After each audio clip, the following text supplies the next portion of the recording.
उसके पहले क्या क्या देखें। अब वो क्या देखें, मैंने लिखा है, always observe that notice issued by a proper officer in a proper format or not. Proper format यानी कैसे, ASMT में आना है, DRC 01 में आना है, INS लगना है, MOV 01 लगना है। ये आप चेक करें कि ये जिस भी सेक्शन में नोटिस दे रहे हैं उस सेक्शन का फॉर्मेट उन्होंने रूल के हिसाब से उठाया है कि नहीं उठाया। ठीक है।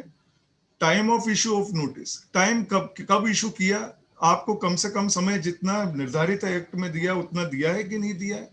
ऐसा तो नहीं आज नोटिस दे दिया और कल सुबह आप अपीयर हो जाइए, ये नहीं हो सकता। उसमें 15 दिन का समय दिया जाना चाहिए, तो 15 दिन का समय दिया कि नहीं दिया। तीसरी सबसे बड़ी बात, नोटिस परमिसिबल टाइम में इशू हुआ है कि नहीं हुआ है। सेक्शन 73 74 में हम जाएंगे तब बात करेंगे कि 3 साल में 73 में नोटिस दिया जा सकता है और 5 साल में 74 में दिया जा सकता है। ये पीरियड तो क्रॉस नहीं हो गया जब उसने हमको नोटिस दिया है। तो ये जान लेना जरूरी, तो वो भी चेक करें हम लोग। दूसरा, हमें DRC 01 के साथ में एक स्टेटमेंट जारी करके देगा वो कि आपकी यहाँ गलतियां हैं, ये इतना, वो क्वांटिफाई करके देगा कि ये पर्टिकुलर मेंशन करेगा कि ये गलतियां हैं और क्वांटिफाई करके हमें टैक्स और डिमांड बताएगा। तो क्या अधिकारी, आवाज आ रही है सभी को? स्क्रीन ब्रॉडकास्ट, ये जूम 013 स्टॉप ब्रॉडकास्ट आ रहा है? आ रही आवाज? नहीं, स्क्रीन पे हूँ। ओके ओके, मैं बीच में स्क्रीन वो चली गई थी इसलिए मेरे को। तो स्टेटमेंट हमारे पास आ रहा है कि नहीं आ रहा। और एक बहुत अच्छा कानून में लिखा हुआ है कि नोटिस में जो लिखा होगा, नोटिस में जो क्वांटिफाई किया होगा उससे अधिक नहीं लगा पाएंगे वो लोग, और उसके अलावा किसी और इशू पे उस वाले नोटिस पे चर्चा नहीं कर पाएंगे। ये फिर से वापस स्क्रीन पे कुछ कर रहे हैं क्या पीछे से हर्षी? हाँ जी। दूसरा, अपने नोटिस के जवाब जरूर दीजिए। कोई भी नोटिस अनरिप्लाइड नहीं रहना चाहिए, क्योंकि अगर उसकी समय सीमा निकल चुकी है तो आपको नुकसान होगा।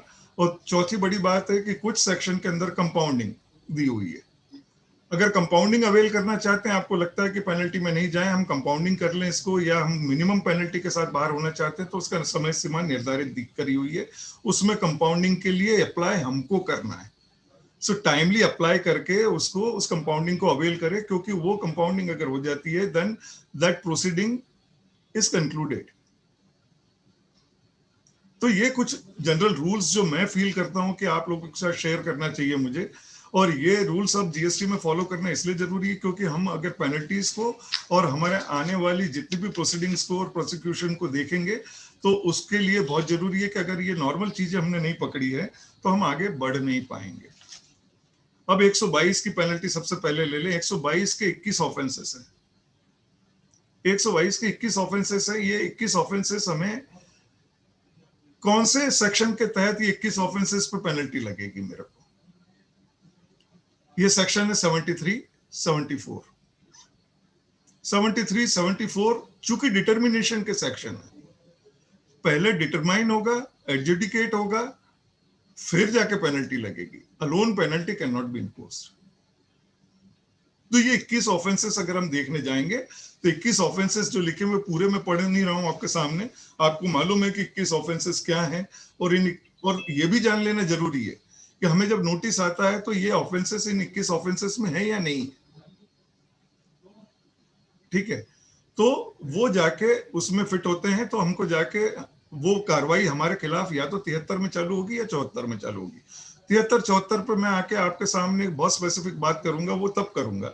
आज अभी 122 पे अभी बात कर रहे हैं, तो 122 पे बात करते हुए ये बात कर देख लेना जरूरी है कि इन 21 ऑफेंसेस में हम पे सेक्शन 73 या 74 में कार्रवाई होगी, और पेनल्टी जो उसमें लिखी हुई है वो पेनल्टी एग्जीक्यूट होगी उसके अंदर। पर फिर भी इसमें 21 में मैंने कुछ दो एक चीजें ऑब्जर्व करी है। और अभी रिसेंट एक हाईकोर्ट जजमेंट के अंदर जाके जजमेंट जो आया त्रिपुरा का, उसने जब ये वाली बात बोली, आप पर्टिकुलरली 122 का सबसेक्शन 14 देखें अगर आपके सामने है तो, transports any taxable goods without cover of document as may be specified in behalf. यहाँ त्रिपुरा ने ये कहने की कोशिश करी कि 129 में तो आपने पेनल्टी सामने वाले को बता दी, पर अगर ये कवर ऑफ डॉक्यूमेंट नहीं है और 122 में अगर कवर्ड है तो क्यों ना इसके ऊपर मात्र 10,000 रुपए लगाए जाए। और ये ऑर्डर उन्होंने बकायदा त्रिपुरा हाईकोर्ट में, जो कि रिपोर्टेड है पिछले अप्रैल में या मार्च में, कहीं पे जहां जहां जैसे मैगजीन आती होगी तो वहां रिपोर्टेड है। तो उन्होंने 129 से ट्रेवल करते हुए 122/14 के अंदर 10,000 रुपए लगाने की बात करी। So this offences can be interpreted in a better way. उसको और देखा जा सकता है। कुछ अब ऐसे हैं जिसके साथ, अब ये पूरे 122 को आप पढ़ें तो इसमें हर जगह टैक्स के लिए बात नहीं करी है। कुछ ऐसी भी चीजें हैं जो जिसमें टैक्स इन्वॉल्व नहीं है। तो 122 तो अदरवाइज ये बोलता है कि 10,000 या टैक्स के बराबर की पेनल्टी लगा दी जाए। अब यहाँ टैक्स इन्वॉल्व होता ही नहीं है। जैसे मैं आपको कोई एक कंडीशन ऐसी बता दूं, अब फेल्स टू कीप, मेंटेन और retain books of accounts and documents. अब इसमें टैक्स कैसे क्वांटिफाई होगा? अब टैक्स क्वांटिफाई नहीं होगा तो उसके बराबर की पेनल्टी कैसे लगा देंगे हम लोग? अब इन परिस्थितियों में 10,000 रुपए पेनल्टी लगेगी, पर इसका एग्जीक्यूशन किससे करेंगे? वो एग्जीक्यूट होगी 127 सेक्शन से होगी। 127 सेक्शन ये कहता है कि जहां पेनल्टी सभी डिफाइंड है और उसके अलावा भी लगाने की जगह नहीं है तो 127 के थ्रू आप लगा सकते हो। So section 127 permits or rather it proceeds to levy penalty 10,000। ये मेरा अपना इंटरप्रिटेशन है। This is debatable absolutely. कहीं डिबेट होगी तो बकायदा इस बात को और ज्यादा हम रिफाइन करके आगे समझने की कोशिश करेंगे। पर चूंकि आज ये पहली बार ये लेक्चर और पहली बार ये सब्जेक्ट आपके सामने आ रहा है तो best of the interpretation put up करने की कोशिश कर रहा हूं मैं, but it is again not a conclusive one. अब यहाँ पे ये जो मैंने बात करी है ये 21 ऑफेंसेस की, उसके बाद अगर हम चलें तो यहीं पे 73 और 74 की कंडीशन भी इन्होंने डाल दी है सबसेक्शन 2 के अंदर कि 10,000 या 10% ऑफ द टैक्स ये लगेगा सेक्शन 73 के साथ में। 73 में इसका उल्लेख है, 73(9) के अंदर इसका उल्लेख है। हम तब उसकी बात करेंगे, पर आपकी जानकारी खाली 122(2) के लेके।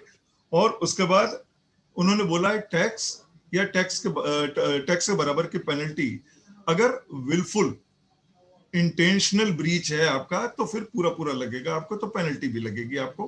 पर अब कंपाउंडिंग की पोजीशन 74 में देखेंगे हम लोग आगे चल के। अब उसके बाद एक सबसेक्शन 3 है। सबसेक्शन 3 एड्स एंड अबेट्स, यानी आप किसी चीज को रोकते हैं या काम में बाधा डालते हैं या कुछ भी करते हैं। अब ये यहाँ की जो प्रोसीडिंग्स होगी वो सेक्शन 127 से प्रोसीड होगी। 127 में प्रोसीड करेंगे। 127 को सारे नियम लागू वही होते हैं जो 142 के होते हैं।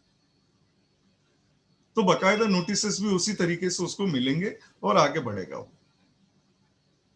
122 को यहां हम कंक्लूड करते हैं क्योंकि 122 इकलौता सेक्शन है जो पूरी पेनल्टी को डिफाइन करता है।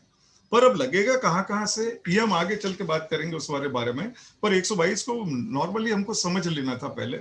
उसके बाद एक छोटी सी पेनल्टी आती है, penalty for failure furnish information in returns, that is section 123 आती है, जिसमें 100 रुपीज पर डे के हिसाब से पेनल्टी लगाई हुई है। उसको भी 127 से प्रोसीड किया जा सकता है। That is not a long process. You have fine for failure of furnish statistics अगर आप नहीं देते हैं जो डिमांड किए गए हैं, इसको धारा 122 के अंदर उन लोगों ने उसको उल्लेख किया हुआ है। तो 122 का जिस तरीके से आगे चल के उसमें लगेगा तो ये इट इज प्रैक्टिकली 122 में जो पेनल्टी लगी है उससे ऊपर है ये फाइन। 122 में तो जो पेनल्टी एग्जीक्यूट होगी वो होगी, पर this is word fine they have used here, it is not a penalty. तो ये फाइन है जो which is above your penalty would be levied. 125 एक जनरल पेनल्टी खड़ी करी इन लोगों ने। पेनल्टी के बहुत अलग अलग प्रमाण अलग अलग खड़े करने की कोशिश करी। 125 की पेनल्टी इन लोगों ने जो बोली है 125 सेक्शन में, दैट इज जनरल पेनल्टी। अब यहाँ पे ये बात आती है कि जनरल पेनल्टी की आवश्यकता कब पड़ेगी, कहाँ पड़ेगी? तो उन्होंने इस बात को इस तरीके से लिखा हुआ है कि अंडर द एक्ट अगर कहीं पे भी पेनल्टी प्रिस्क्राइब नहीं है, कहीं पे भी नहीं, और फिर जब हमें लगाना जरूरी हो जाता है कि हम किसी एक ब्रीच के लिए पेनल्टी लगाएं, तो उस ब्रीच के लिए उन्होंने सेक्शन 127 दे दिया है उसको प्रोसीड करने के लिए, और 125 में 0 से लेके 25,000 तक का उसका निर्धारण कर दिया। अब यहाँ पे डिस्क्रिशनरी ऑफिसर चाहे तो 1,000 लगाए या 25,000 रुपए लगाए। तो ये जनरल पेनल्टी क्लॉज लेकर आए। तो जनरल पेनल्टी क्लॉज को हमें इफेक्टिव बनाना है, ये देखते हुए कि कहीं जनरल पेनल्टी हमें कोई स्पेसिफिक पेनल्टी में ले जाके हमको कोई क्लोज ना कर दें। अगर वो ऑफेंस वहां पे नहीं है और वो ऐसा ऑफेंस है जो कहीं डिस्क्राइब नहीं है, तो फिर वो जनरल पेनल्टी में जाएगा। निकाल लो सब तो कुछ कोई बताइए, आपसे होनी है रिन्यू तो कराएंगे।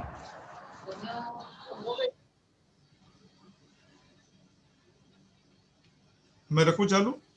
Yes sir. 127 आपके सामने मैंने बता दिया, तो 127 अब आप खोल के देखें तो आपको समझ में आएगा कि क्यों 127 के थ्रू हम तक अधिकारी आएगा। ये लिख रहा है बड़ा क्लियरली कि सेक्शन 62, सेक्शन 6 ये असेसमेंट के सेक्शन है।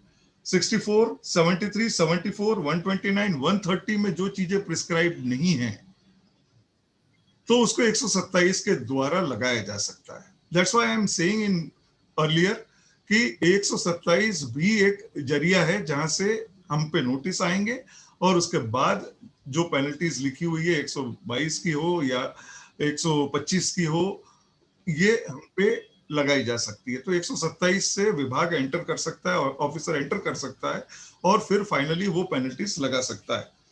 128 हम लोगों के मतलब का सेक्शन है। मतलब का सेक्शन है तो उन्होंने बोला कि 122, 123, 125 की पेनल्टी को रिलैक्स बाय नोटिफिकेशन या काउंसिल के रिकमेंडेशन पे किया जा सकता है। ठीक है, तो ये this is all we read about the penalty. अब ये पेनल्टीज एक बार हमको समझ में आ गई कि हमारे साथ क्या क्या बुरा हो सकता है या किस किस तरीके से हो सकता है, पर ये एग्जीक्यूट कैसे होगा, कैसे इसको लगाएंगे। तो general provision for determination of, अब इसमें चैप्टर 15 के साथ अगर हम लेकर चलते हैं तो chapter 15 demands and recovery. So demands and recovery, how demand can be created? Demand only can be created after determination और एडजुडिकेशन। ये दो जरिए हैं जिसके थ्रू वो डिमांड क्रिएट हो सकती है।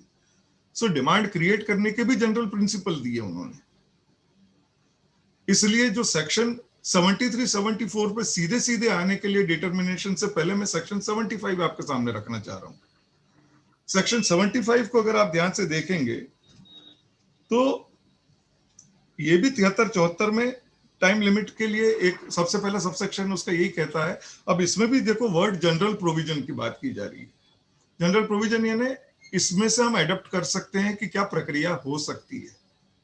तो यहाँ पे अगर कोई कोर्ट में केस है, कहीं पे और केस है आपका, और वो कार्रवाई चल रही है, तो हम ये देखा जाए कि 73, 74 में अगर कोई कार्रवाई चालू की जाती है तो जो कोर्ट में चलने वाला पीरियड है उसको एक्सक्लूड करके हम 73, 74 का टाइम लिमिट और पीरियड को उठाना है उसमें से। एक तो ये वाली बात कर रहे हैं हमारे साथ में।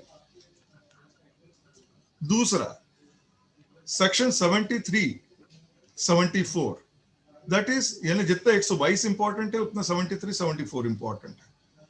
अब अगर आप देखें कि हम पे कार्रवाई 74 की हो गई सेक्शन 74 में, ये मानते हुए कि I have done something intentionally.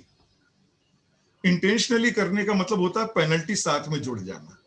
73 और 74 का एक ही फर्क है, एक अनइंटेंशनल करते हो तो आपको टैक्स और इंटरेस्ट लगता है, दैट इज अंडर सेक्शन 73, और इंटेंशनली करते हो तो टैक्स, इंटरेस्ट एंड पेनल्टी तीनों लगती है, जो कि कंपाउंडिंग होती है अलग अलग तरीके से। पर उसमें इंटेंशन होता है, इसमें इंटेंशन नहीं होता है, आइडेंटिकल सेक्शन है।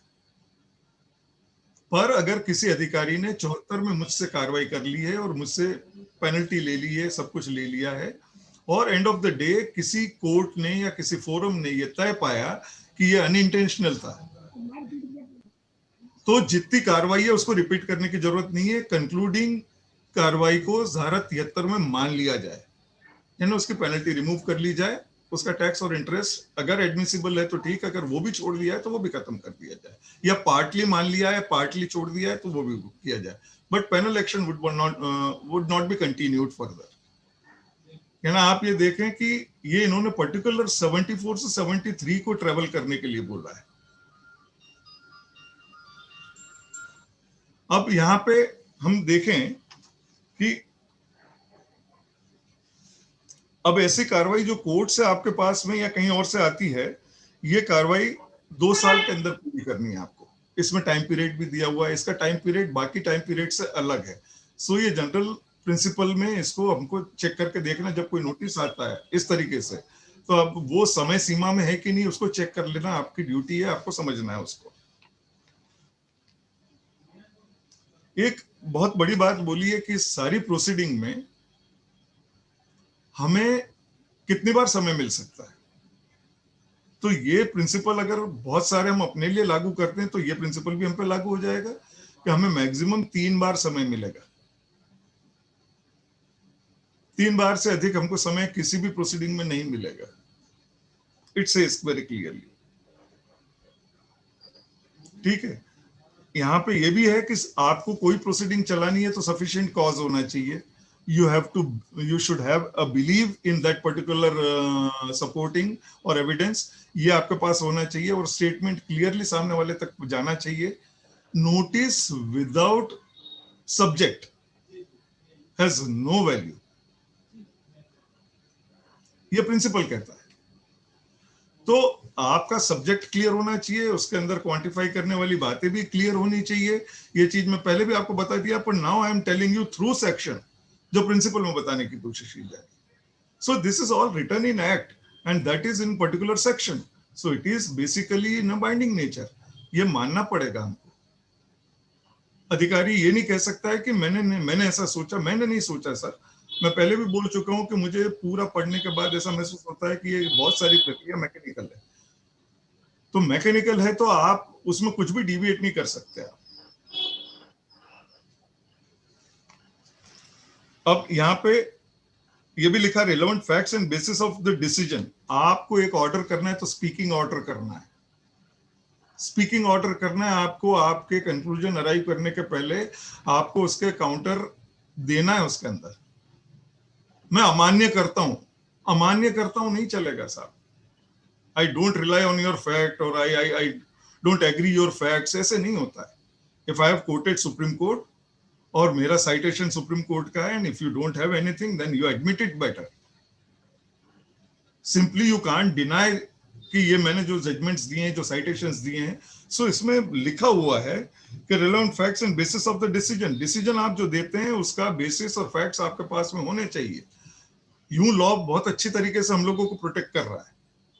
ये और बात है कि प्रैक्टिस में क्या होगा ये हम नहीं कहना चाहते यहाँ से, पर हम ये जरूर कहना चाहते हैं कि if you follow a basic principle then you can reach to that particular conclusion और आसानी से उसको एनकाउंटर कर पाएंगे आप।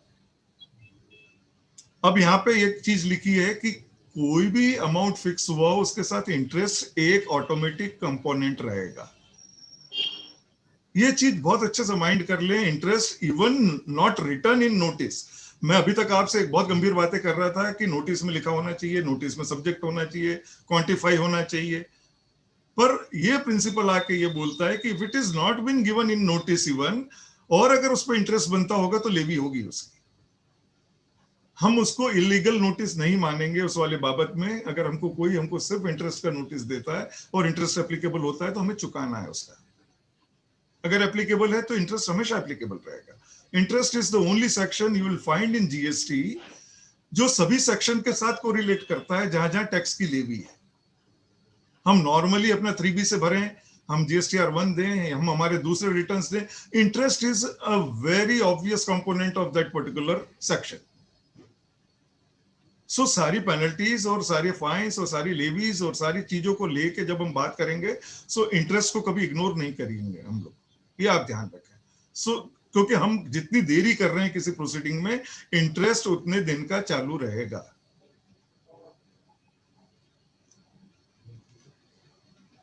एक्सप्लेनेशन भी आया इसके अंदर और कुछ इफेक्ट भी देने की कोशिश करी है। That is self assess tax को लेके उन्होंने प्रिंसिपल में बात करी है और उसमें एक अमेंडमेंट फाइनेंस एक्ट 13 को लेके 1/4/21 से लागू करने की कोशिश करी है। That is what is self assess tax, और उसको उन्होंने बोला है कि जीएसटीआर 1 में जो गया हुआ है वो माना जाएगा, 3B का नहीं माना जाएगा। तो 39 में दिए हुए रिटर्न्स को नहीं, इस तरीके से उन्होंने रखने की कोशिश करी है।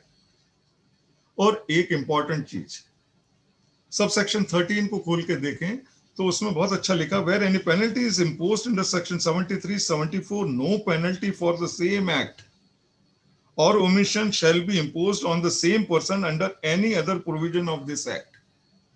So before proceeding to reply any notice, try to remind कि आज से पहले हमको इस बात के ऊपर नोटिस मिल चुका है क्या हम उसके ऊपर भर चुके हैं क्या अधिकारी ने वापस उसी पीरियड के लिए उसी सब्जेक्ट के लिए नोटिस तो नहीं दे दिया गलती से हमको. So that you can save your client that way कि 2 बार आपसे वही चीज गलती वापस सामने न चली जाए. हालांकि अधिकारी को ये नहीं करना है, लिखा हुआ है कि ही कैन नॉट प्रोसीड, पर गलती से कोई चला आया तो हम नोटिस लेते वक्त ये चेक जरूर करें. अब section 73 is not a big section. 73 is very clear. 73 हमको बोलता है determination of tax not paid, short paid, erroneously refunded और input tax availed, wrongly availed or utilized for any reason other than fraud, willful misstatement or suppression of fact. यानी यहां पे unintentional किए हुए कार्य जो हो जाते हैं उसका नोटिस हमें जो 73 में देना चाहिए वो 73 में हमको मिलेगा और हमें ये मौका मिलेगा कि हम उसमें स्टेटमेंट आएगा, विल वेरीफाई, अगर हमसे कोई गलती होगी हम एडमिट करेंगे, हम टैक्स और इंटरेस्ट देके उसमें से छूट जाएंगे. बहुत ही खराब कंडीशन के अंदर उसमें एक छोटी सी पेनल्टी प्रिस्क्राइब करी जो मैंने आपको 122(2) के अंदर बताई थी कि 10,000 या 10% of the tax whichever is higher वो लग पाएगी 9 के तहत. ठीक है, ये अब डिबेट खड़ी होती है यहां से, जो कि मुझे लग रहा है कि डिबेट हो जाएगी इसके अंदर. प्रोसीडिंग 73 की चली और कहीं पे कुछ फैक्ट्स ऐसे सामने आ गए जो कि इंटेंशनल है. अब क्या अधिकारी बंद सा जाएगा कि वो अब मुझसे पेनल्टी नहीं ले सकता उसी फैक्ट के ऊपर जो कि इंटेंशनल साबित हो गया? यहां पे आके एक्ट क्लियर नहीं हो रहा है कि क्या 73 को एज इट इज क्वॉश कर लिया जाए उस प्रोसीडिंग को और 74 में रीइनिशिएट किया जाए. क्योंकि अभी हमने ऊपर पढ़ा कि कोई कोर्ट, कोई अपर फोरम अगर 74 की कार्रवाई को खारिज करता है तो आप उसको कंक्लूसिवली 73 में मान ले.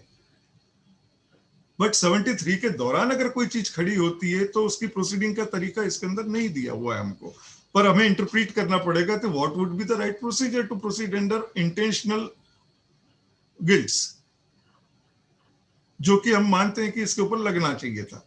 पर 73 is not a big section और मैं आपको बताऊं ये हमारे लिए बहुत इंपॉर्टेंट है, विभाग के लिए नहीं है. Because department will never proceed in 73. Department आपको सीधे 74 में ही प्रोसीड करता है, चाहे कितना भी अनइंटेंशनल हो. आप देखिए, और यहाँ डिबेट चालू होती है, यहाँ पे जाके हम लोग सब मिलके चार स्टेट, और मुझे तो जानकारी मिली है कि हमारे साथ Punjab, UP, Maharashtra, Haryana, west Bengal, Telangana, MP, इतना वाइड स्टेट्स हम लोगों के साथ में कवर अप ले रहा है. तो हम लोग क्यों नहीं अधिकारियों पे ये दबाव डाल सकते हैं? हाँ, अमित भाई, झारखंड भी है, रांची भी है. So nice. रांची, झारखंड, बहुत अच्छी बात है और सबका मैं यहाँ से स्वागत भी कर रहा हूँ मैं, और सबको रिकॉग्नाइज करते हुए, एक्नॉलेज करते हुए मैं अपनी बात रख रहा हूँ कि हम इतने स्टेट के लोग यहाँ बैठे हुए हैं.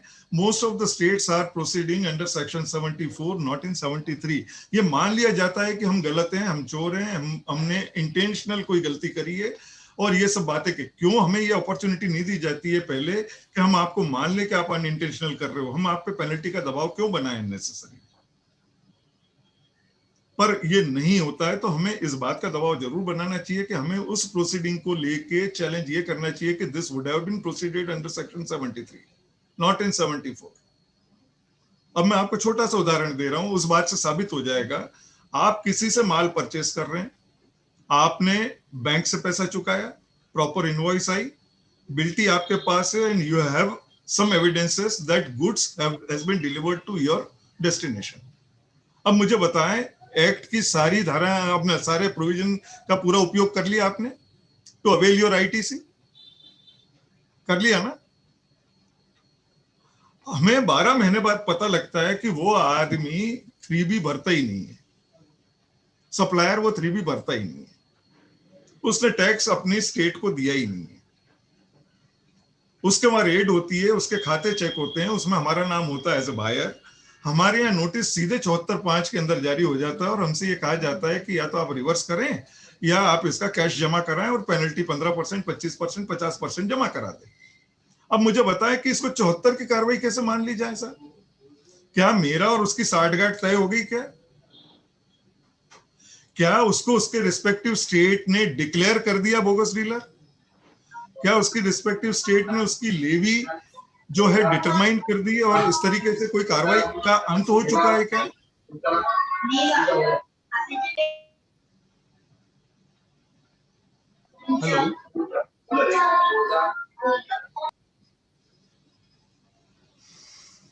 हेलो, सर आवाज आ रही है, आप कंटिन्यू करिए।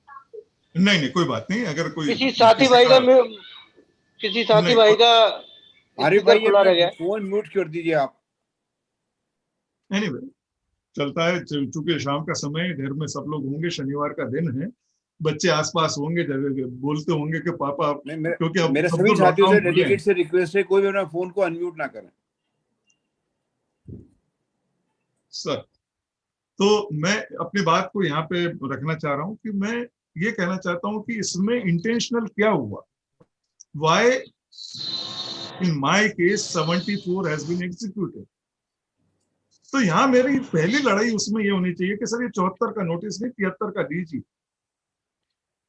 विलफुल नहीं है, ये मिसस्टेटमेंट नहीं है, टैक्स वो नहीं भर रहा है, आप उससे रिकवरी करिए, उससे लीजिए, सब कुछ उनसे करिए। और जब ये साबित हो जाए कि मेरी उसकी साठगांठ थी, मैं खुद सिर्फ बिल खरीदता था उनसे, then you come under 74, then you come under 67, not before that. तो यहाँ पे हम एक चैलेंज हमारे लिए खड़ा होता है कि हम उसको कोर्ट के माध्यम से ऑर्डर ले, क्योंकि अब आदत सी पड़ गई है जीएसटी में कि हम नहीं समझेंगे, आप कोर्ट से ऑर्डर लेके आ जाए, if court directs then will follow it. तो क्या हर काम के लिए, एक्ट के इंटरप्रिटेशन के लिए हर इंटरप्रिटेशन को कोर्ट में नहीं ले जाया जा सकता। सो यहाँ पे बहुत इंपॉर्टेंट है कि अगर हमारी कोई भी फॉल्ट या ऑफेंस ऐसा है जो अनइंटेंशनल है, but if it has been executed under section 74, then we must object at a time, even immediately, कि आप 73 में करें और 73 में भी हम खुलें, not necessarily you have to pay the tax। आप टैक्स पे करें, इंटरेस्ट पे करने की कोई जरूरत नहीं है, there is a provision for appeal. Order होता है तो आप अपील कर सकते हैं। सो अपने डिस्प्यूट को जिंदा रखें और वैलिडली जिंदा रखें। सेक्शन 74 की बात करें हम लोग। सेक्शन 74 में ये मान लिया है आपको कि आपने विलफुल मिसस्टेटमेंट है, सपरेशंस हैं, और सबसे बड़ी बात है कि आपने जो भी काम किया इंटेंशनली गलत किया। अब आपको उसमें कंपाउंडिंग दी जाती है। कंपाउंडिंग जब दी जाती है तो आपको सेक्शन 5, सब सेक्शन 5 के अंदर आप टाइमली 15% भी भर देते हैं, ये मानते हुए कि मेरा ये टैक्स छूट गया था, मैं भर रहा हूँ, प्लस इंटरेस्ट एंड 15% पेनल्टी।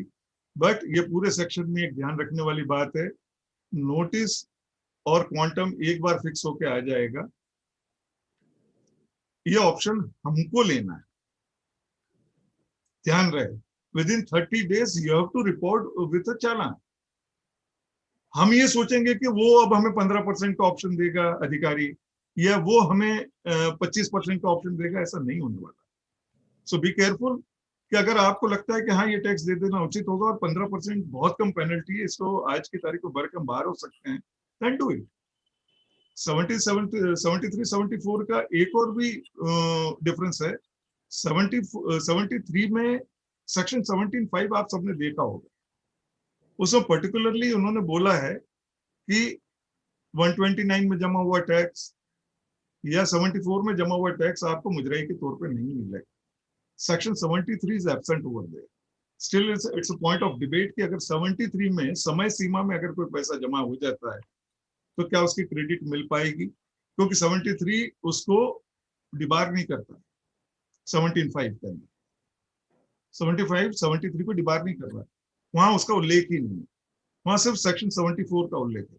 तो 74 में जमा टैक्स मेरा इंटरेस्ट, मेरी पेनल्टी का मैं कहीं कोई क्रेडिट नहीं ले पाऊंगा। That's very clear. अब ये मुझे 3 बार ऑप्शन देता है। जब 3 बार ऑप्शन देता है, एक बार 15%, एक बार 25% और एक बार 50%, तो ये पेनल्टीज 74 के थ्रू आती है हमारे पास में, हमारे उन ऑफेंसेस के लिए जिनका कि हमने जिक्र किया पहले। और 73 का भी जो आता है वो उसी के थ्रू आता है, उन्हीं 21 ऑफेंसेस के लिए आता है। अब आप ये देखें कि 73, 74 को जब हमारे साथ में व्यवहार में आती है, हमें देखना है कि उसके साथ में उसका रूल 142, और सबसे बड़ी बात है कि उसके फॉर्म्स डिजाइंड है एज इफ आज हम चर्चा कर रहे हैं। अभी हमें कई जगह मैनुअल मिल रहा है, हमें नोटिस मैन्युअली मिलते हैं, हमें नोटिस ऑनलाइन भी मिलते हैं। क्या इसका सही तरीका, मान्यता इसकी किस बात को लेकर रहेगी? क्योंकि जीएसटी ने ये भी इम्यूनिटी ले रखी है कि जब तक ये ना हो तब तक ये कर लें, तब तक ना ये ना हो तो वो कर लीजिए। अब हम ये देखना चालू करें कि इसके नोटिस जारी किस में होंगे। तो ये DRC 01 से सिलसिला चालू होगा and it goes up to rectification. So it goes up to DRC 08, 8 तक जाता है। इस बीच में सारी प्रक्रिया दी हुई है आपको। स्ट्रिक्टली उन प्रक्रियाओं को मैं एक एक करके बताऊंगा तो काफी समय हो जाएगा, क्योंकि उसके अंदर रूल में खुद ही सेल्फ एक्सप्लेनेटरी सारी प्रक्रिया डली हुई है। You have to simply follow it, और इससे बाहर आप भी नहीं है तो अधिकारी भी नहीं है। अगर आपको किसी नियम के तहत या आपको किसी धारा के तहत समय सीमा में न होने का परिणाम भुगतना पड़ता है, at the same time if something is prescribed कि ये इतने दिन में होना चाहिए और अधिकारी भी नहीं करता है, तो हमारा चैलेंज उस नोटिस को खारिज कराने के लिए होना चाहिए।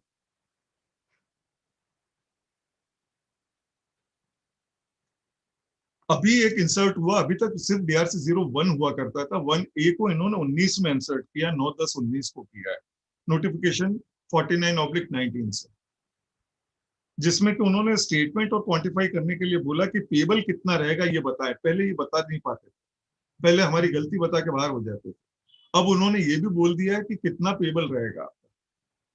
सो बी केयरफुल कि 1A का नोटिस, अब इन दोनों में भी देखो इन लोगों ने क्या करा है कि 01 को तो रिप्लाई करना है मेरे को 06 में, और 1A को रिप्लाई करना है पार्ट बी में। है ना? आप बहुत ध्यान रखें इस छोटी छोटी सी बातों को कि आपके रिप्लाई जो है वो प्रिस्क्राइब फॉर्मेट में ही जाना चाहिए। इट्स नॉट कि हमने 5-10 पेज भर दिए, उसके रिप्लाई तो दे दिया, और रिप्लाई बहुत ही एक्यूरेट हो सकता है और बहुत ही बढ़िया हो सकता है, but if it is not in format then, चूंकि हम ऑनलाइन व्यवस्था के तहत हैं, उस ऑनलाइन व्यवस्था के तहत if it is not given in format it may be objected और rather rejected. So be careful while giving any reply कि उसका कोई फॉर्मेट प्रिस्क्राइब दे के ये ढूंढने की कोशिश जरूर करिएगा, और अगर मिल जाता है तो उसी में रिप्लाई करना है। तो 74 की भी जहां तक बात है, 74 में सीधे मैं आ जाता हूं मैं, क्योंकि मैंने 3 ऑप्शन बता दिए, तो सीधे एक्सप्लेनेशन पे आते हैं। एक्सप्लेनेशन की बातें हमारे लिए जान लेना बहुत जरूरी है कि जैसे इसमें हर दूसरे सबसेक्शन में लिखा है कि आप इतने पैसे जमा कर देते हैं, देन proceedings deem to be concluded. तो ये एक्सप्लेनेशन ने एक बात को बाहर करने की कोशिश करी है कि it is not deem to be concluded. Concluded सिर्फ वो सेक्शन की सबसेक्शन को कंक्लूड करेगा। अगर आपके ऊपर कोई लेवी जो कि निर्धारित 132 में, आपको मालूम है there is a section 132 deals with punishment and imprisonment, ये कार्रवाई समाप्त नहीं होगी आपकी। मान लो आपने 5,55,00,000 रुपए भर दिए, तो आप 5 करोड़ से ऊपर हो गए, जेल जाना तय। ये नहीं कि 5,55 भर दिए सर मैंने, अब तो जेल बचा लो मेरी, तो वो उससे कंक्लूड नहीं होगी, 132 की सेपरेटली कार्रवाई होगी।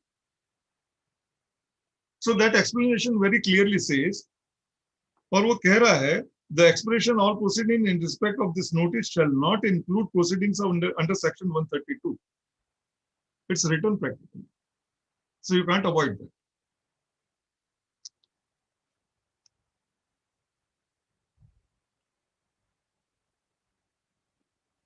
एक बहुत अच्छा एक्सप्लेनेशन में ये बात हुई है कि मुख्य व्यक्ति, अब क्या होता है जीएसटी में देयर इज अ सीक्वेंस, क्योंकि आईटीसी हम पास ऑन करते रहते हैं, पर मूल जहां ओरिजिन है वहां से भी पता लगा। तो जैसा भी थोड़ी देर पहले मैंने एग्जांपल दिया था कि मैंने कहीं से खरीदी करी और उसका मुझ पे इम्पैक्ट आ रहा है क्योंकि उसने टैक्स नहीं जमा किया, तो 73-74 की कार्रवाई उसके ऊपर भी हुई होगी या करी होगी। अब अगर वो टैक्स जमा कर देता है तो यहाँ स्टेट में या विद इन द स्टेट मेरे पे कार्रवाई समाप्त हो मान ली जाएगी। यानी मुख्य अभियुक्त द्वारा या जो मुख्य व्यक्ति है जिसने टैक्स नहीं जमा किया था या कोई काम ऐसा किया था, अगर वो अपना पूर्ति कर देता है तो बाकी लोगों पे जो सीक्वेंशियल कार्रवाई हुई है, जो कॉन्सिक्वेंशियल कार्रवाई हुई है, वो सब कार्रवाइयों को समाप्त कर दिया जाएगा। वो 73-74 में चली हो चाहे 122 में चली हो, वो कार्रवाई उसके ऊपर समाप्त कर ली जाए। अब यहाँ पे बहुत इंपॉर्टेंट मैं आपको बात कर रहा हूँ, ये विवाद हमारे बीच में बहुत बड़ा होने वाला है, हमें नहीं पता है। अब आपका स्टेक बहुत छोटा है, बहुत छोटा सा स्टेक है, आपका 50,000 का आईटीसी है और धंधा आपका है 10-20 करोड़ का, 50 करोड़ का। 74(5) का नोटिस आता है, वकील साहब से एक ही बात बोलता है, वकील साहब ये 50,000 कहाँ लड़ेंगे, इसको भर भुरा के पूरा करो और इसको बाहर करो सर, ये अपने को रोज रोज नहीं लड़ना है। अब उन्होंने वो 50,000 प्लस इंटरेस्ट करके प्लस पेनल्टी करके भर दिया 1 सेकंड के लिए। अब ये टैक्स नहीं भरा था किसी दूसरे स्टेट वाले मेरे सप्लायर। अब अगर वहां 74(5) की कार्रवाई चल रही है और उसने वो सारा टैक्स कभी भर दिया, तो ये जो 55,000 मेरे भरे हुए ये तो एक्स्ट्रा चले गए डिपार्टमेंट के पास। अब यहाँ पे डिपार्टमेंट का कोऑर्डिनेशन बहुत जरूरी है, क्योंकि जिस स्टेट के सप्लायर ने भर दिया है पैसा, तो उसने बाकी बायर स्टेट को ये खबर करनी चाहिए कि इसके द्वारा पैसा जमा किया जा चुका है और इस तरीके से आपने जिन जिन बायर से ये पैसा वसूल करा है उनको प्रॉपरली रिफंड करें आप। ये मैकेनिज्म मुझे कहीं दिख नहीं रहा है। ये मैकेनिज्म हमको देखना, इसलिए जब भी नोटिस को रिप्लाई करें ये जरूर चेक करें कि हमारा सप्लायर की स्थिति में उसने उसको चैलेंज किया है कि नहीं किया है, वो लड़ रहा है कि नहीं लड़ रहा है। अगर वो भाग गया है और वो फेक व्यक्ति है तो एक हाईकोर्ट मद्रास का जजमेंट अभी आया है कि अगर ऐसी परिस्थितियां खड़ी होती है तो आइदर बायर और seller will have to bear the liability. तो वहां पे हाईकोर्ट जो कह रहा है वो मान्यता आ जाएगी, तो बायर पे लायबिलिटी शिफ्ट हो जाएगी, क्योंकि सरकार का टैक्स तो जाएगा नहीं कहीं। तो यहाँ पे एक मिनट सर, तो यहाँ पे ये जान लेना बहुत जरूरी है कि हम पे जिस बात का एलिगेशन लगाया गया है उसके सोर्स तक जाने की कोशिश जरूर करें आप, before paying any amount as admission. ये बहुत ध्यान रखें आप, और उसको ट्रैक भी करें। अगर हमने किसी दबाव में उसको भर भी दिया है तो हम ये जरूर ट्रैक करने की कोशिश करें कि अगर वहां उसकी पूर्ति हो चुकी है तो हमें एक्सप्लेनेशन का लाभ मिलना चाहिए और हमें उसको लेना चाहिए।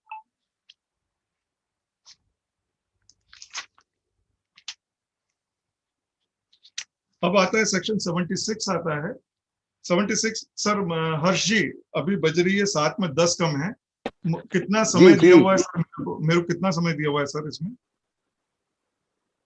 सर टाइम कोई लिमिट नहीं है, आप जब तक आप करें चैप्टर कंप्लीट करें। मेरे सारे साथी प्रबुद्धगण यहाँ पे बैठे हुए हैं, सबका समय कीमती है। सर कोई टाइम कोई लिमिट नहीं है, हम लोग तो बिल्कुल अपना पढ़ने के मन से बैठे हुए हैं यहाँ पे। नहीं, बहुत अच्छी बात है, बहुत अच्छा लगा सुन के, पर फिर भी एक समय सीमा हम लोग तय करके करेंगे तो क्या होगा कि चीजें लोग भी समय से फ्री होंगे और बातों को भी अपन उसको, क्योंकि अननेसेसरी स्ट्रेच नहीं करूं और बहुत पॉइंट वाइज ही मैं आपसे जो बात कर रहा हूँ वैसे कंटिन्यू करूंगा। ठीक सर? जैसे आपकी मर्जी के, हम देखिए हम तो स्टूडेंट हैं, आप गुरु हैं। अरे नहीं ऐसा नहीं है, धन्यवाद आपका ऐसा बिल्कुल स्पष्ट बात है, हम तो स्टूडेंट हैं, आप गुरु हैं। गुरु के मन के ऊपर जब तक गुरु का मन कर रहा है पढ़ाने का तब तक पढ़ाएंगे।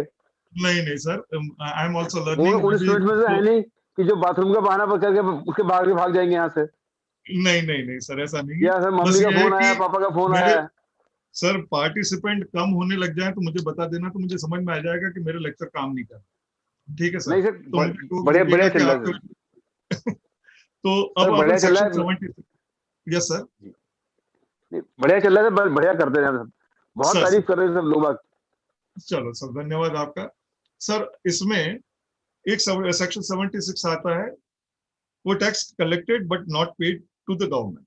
अब यहाँ पे आप ये नहीं है कि आपने जैसे कोई एग्जाम सप्लाई पे टैक्स कलेक्ट कर लिया तो आप बोलेंगे कि सर इस पे तो लाइबिलिटी नहीं थी मेरी। तो ये सेक्शन पर्टिकुलरली स्टार्ट होता है not with standing anything contain, यानी ये 73-74 से बाहर जाके आपसे बात कर रहा है। ये कह रहा है कि अगर आपने कोई कलेक्ट कर लिया है कोई ऐसा टैक्स इवन ऑन एग्जम्प्टेड और निल रेटेड सप्लाई, तो वो पूरा जमा करना है, मैं इंटरेस्ट है आपको। पर इसमें इन्होंने अगर वो खुद अपने ऑफिस ओन मोशन कर देता है तो 73 में अपॉर्चुनिटी मिल जाएगी, वरना उसके ऊपर कार्रवाई 74 की होगी। ठीक है, 74 की कार्रवाई होगी। इसमें भी यह है कि notice are to be serve. उसके बाद उसका डिटर्मिनेशन होना बहुत जरूरी है कि कितना डिटर्मिन होगा। इस सेक्शन में 2 या 3 चीजें जो इसमें साफ दिख रही है वो बहुत अच्छी है इसके अंदर, जो थोड़ी यूनिक है, इसलिए मैं आपको इस सेक्शन की तरफ लेके जा रहा हूं। इसका सबसेक्शन 9 देखें सर आप, 76 का सबसेक्शन 9 खोल के देखेंगे। The amount paid to the government under subsection 1 or subsection 3 shall be adjusted against the tax payable, if any, by person in relation to supplies referred in subsection 1. अगर वो taxable supply थी और collection हो गया है तो सबसे पहले अगर मान के चलो मैंने कोई एक्सेस है ना 18% मैंने कलेक्ट कर लिया और उसके ऊपर 12 ही बनता था, तो पहले वो 12 तो मेरी सप्लाई के अगेंस्ट में एडजस्ट होगा। ठीक है, और जहां नॉन टैक्सेबल सप्लाई है वहां तो प्रश्न ही नहीं उठता है उस वाली बात के लिए। उसके लिए सबसेक्शन 10 काम कर रहा है। 9 का 10 time where any surplus is left after the adjustment, subsection 9 the amount of such surplus shall either be credit to the fund. जो जीएसटी ने एक फंड बनाया है, आपको ध्यान हो तो, जो मिसलेनियस फंड में जाके शामिल हो जाता है, या तो अगर वो कहीं कुछ नहीं बच रहा है तो सीधे जाके उस जैसे B2C सप्लाई था वो, तो वो उसका क्लेमेंट कोई नहीं होगा। पर अगर ये B2B सप्लाई है तो ये सेक्शन बड़ा क्लियर कर रहा है कि refunded to the person who has borne the incidence of such tax. अब मजे की बात यह है कि उस व्यक्ति को पता है कि नहीं पता है, अब इसमें प्रोसीजर कोई नहीं डाला है कि how he will claim his excess amount जो उसको लग चुका है, पर section is allowing refund to a person who has borne this tax। मैंने जिस पर 18 लगा दिया था तो मान के चलो 12 में असेस हुआ, वो 12 एडजस्ट हो गए तो 6 उसके घर में जाने चाहिए। तो वो जाने का प्रोसेस क्या है, वो सेक्शन 54 से होते हुए जाता है क्या, ये चेक करना है।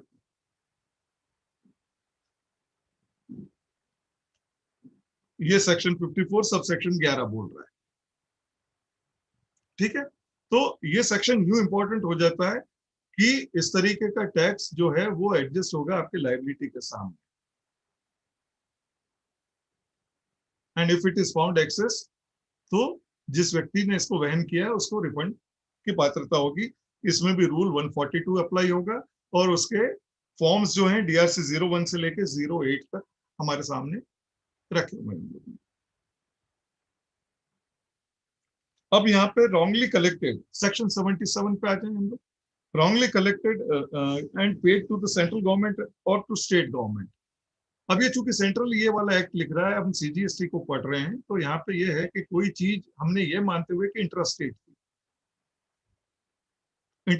थी, हमने S और C में पैसे जमा कर दिया and finally it was found that it should be paid under IGST या किसी, तो ऐसी परिस्थिति में मुझे I तो भरना है पर I के साथ मुझे इंटरेस्ट नहीं भरना है।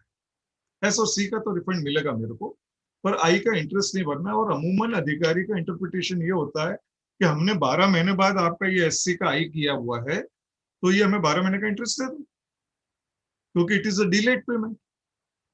तो ये सेक्शन का हवाला इसलिए जरूरी है कि आप इसको समझने की कोशिश करेंगे कि यहाँ पे बड़ा साफ लिखा हुआ है, इसके सबसेक्शन 2 में shall not be required to pay any interest on the amount of central and state or the case may be the central tax and the union territory so payable। यानी इंटरेस्ट नहीं लगेगा मेरे, I में चला गया था और S और C में आना था। इसको वाइस वर्सा भी समझने की कोशिश करें तो इस सेक्शन के प्रिंसिपल को लेकर अगर हम चलते हैं तो हमारा टैक्स पूरा जमा है पर गलत हेड में जमा हो गया है, तो सही हेड में जाने के लिए रिफंड लेता हूं तो नया टैक्स जमा करते टाइम किसी प्रकार का इंटरेस्ट नहीं देना है मेरे को। यहाँ पे 127 में आपके सामने रख चुका। 127 power to impose penalty in certain cases, ये मैं आपके सामने रख चुका। अब जो मैं देख रहा हूं कि ये पेनल्टीज जो सारी अभी हम लोगों ने डिस्कस कर ली या जो प्रोविजंस हमने डिस्कस किए हैं, अब ये 73, 74, 127 से तो हमारे घर में घुसते हुए दिख गया। अब मैं जा रहा हूं chapter 12। Chapter 12 speaks about the assessment. एक मिनट, पानी P.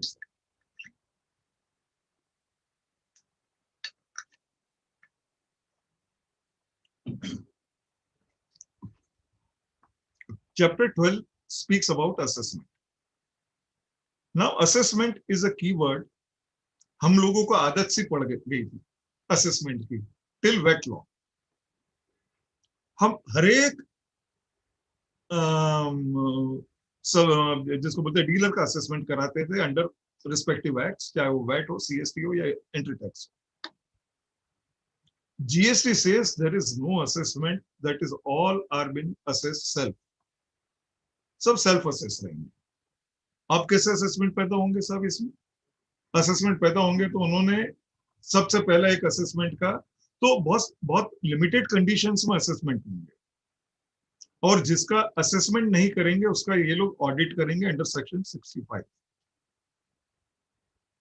So just to understand कि बावजूद इसके अंदर पेनल्टी घुसेगी कैसे, यानी मेरा पूरा सब्जेक्ट इस बात को लेकर है कि penalties are defined, but how penalties come into procedure and picture, that is to be known. तो प्रोविजनल असेसमेंट कब होता है? अब ये प्रोविजनल असेसमेंट की सबसे अच्छी बात यह है कि it is not to be initiated by department, ये इनिशिएशन होगा डीलर की तरफ से। डीलर को इनिशिएट करना है इसको, और ये कहते हुए करना है कि सर मुझे ट्रांजैक्शन समझ में नहीं आ रहा है, मुझे रेट ऑफ टैक्स समझ में नहीं आ रहा है, मुझे समझ में नहीं आ रहा है कि एस में जाएगा, सी में जाएगा, आई में जाएगा, ये चीज समझ में नहीं आ रही है ना। इन सब चीजों को लेके he will apply to the officer, that is in format ASMT 01 जो उसमें निर्धारित है। यहाँ फिर मैं आपको फॉर्मेट को लेके आगाह कर रहा हूँ कि आपको उस फॉर्मेट का ध्यान रखना है। Simply on a letter head it should not be applied, it has to be applied through proper format. तो हमने उसको अप्लाई करना है। The officer has to issue an order within 90 days, और ऑफिसर ने उस प्रोविजनल ऑर्डर में कोई भी दिमाग नहीं लगाना है। मैंने क्या क्लेम करा? मैंने कहा सर मेरे हिसाब से ये 12% माना चाहिए, मैं 12 भर रहा हूँ, सर मुझे ठीक बताया जाए कि इसके ऊपर कितना टैक्स लगेगा। तो उन्होंने कहा पहले तो आप 12 भर दीजिए, and I accept it as it is, क्योंकि अभी, और उसके बाद उसका सबसेक्शन 2 ये कहता है कि वो बोलता है कि एज्यूमिंगली ये 18 के आइटम, एज्यूमिंगली 18 के आइटम, 6% का डिफरेंस है, आप इसका मुझे बॉन्ड एंड सिक्योरिटी दे दीजिए। So under rule 140 bond and security furnish करनी है हमको, then provisional assessment will go to final assessment. ये दो नहीं दिया है तो फाइनल असेसमेंट नहीं आएगा, आप ध्यान रखें, unless you provide this bond and security. अब final assessment has to be done within 6 months from the date of, यानी 90 days, यानी 3 महीने के बाद अगले 6 महीने में उसको पूरा करना है विथ ऑल डायरेक्टिव्स जो मैंने आपको पहले डिसिप्लिन में बताए, कि जो प्रिंसिपल्स दिए हुए हैं कि नोटिस देना है, उससे एविडेंसेस लेना है, रिप्लाई लेना है, सब्जेक्ट समझना है, ये सब कुछ उसको फॉलो करते हुए एक फाइनल डिसीजन देना, और डिसीजन फैक्ट्स एंड और सारी चीजों पे डिपेंड होना चाहिए, उसके अंदर उसके अपने रीजन होना चाहिए कि व्हाई इज डिसाइडिंग 18%। अब अगर 18% डिसाइड हो गया तो 6% का वो बॉन्ड सिक्योरिटी दे चुका है।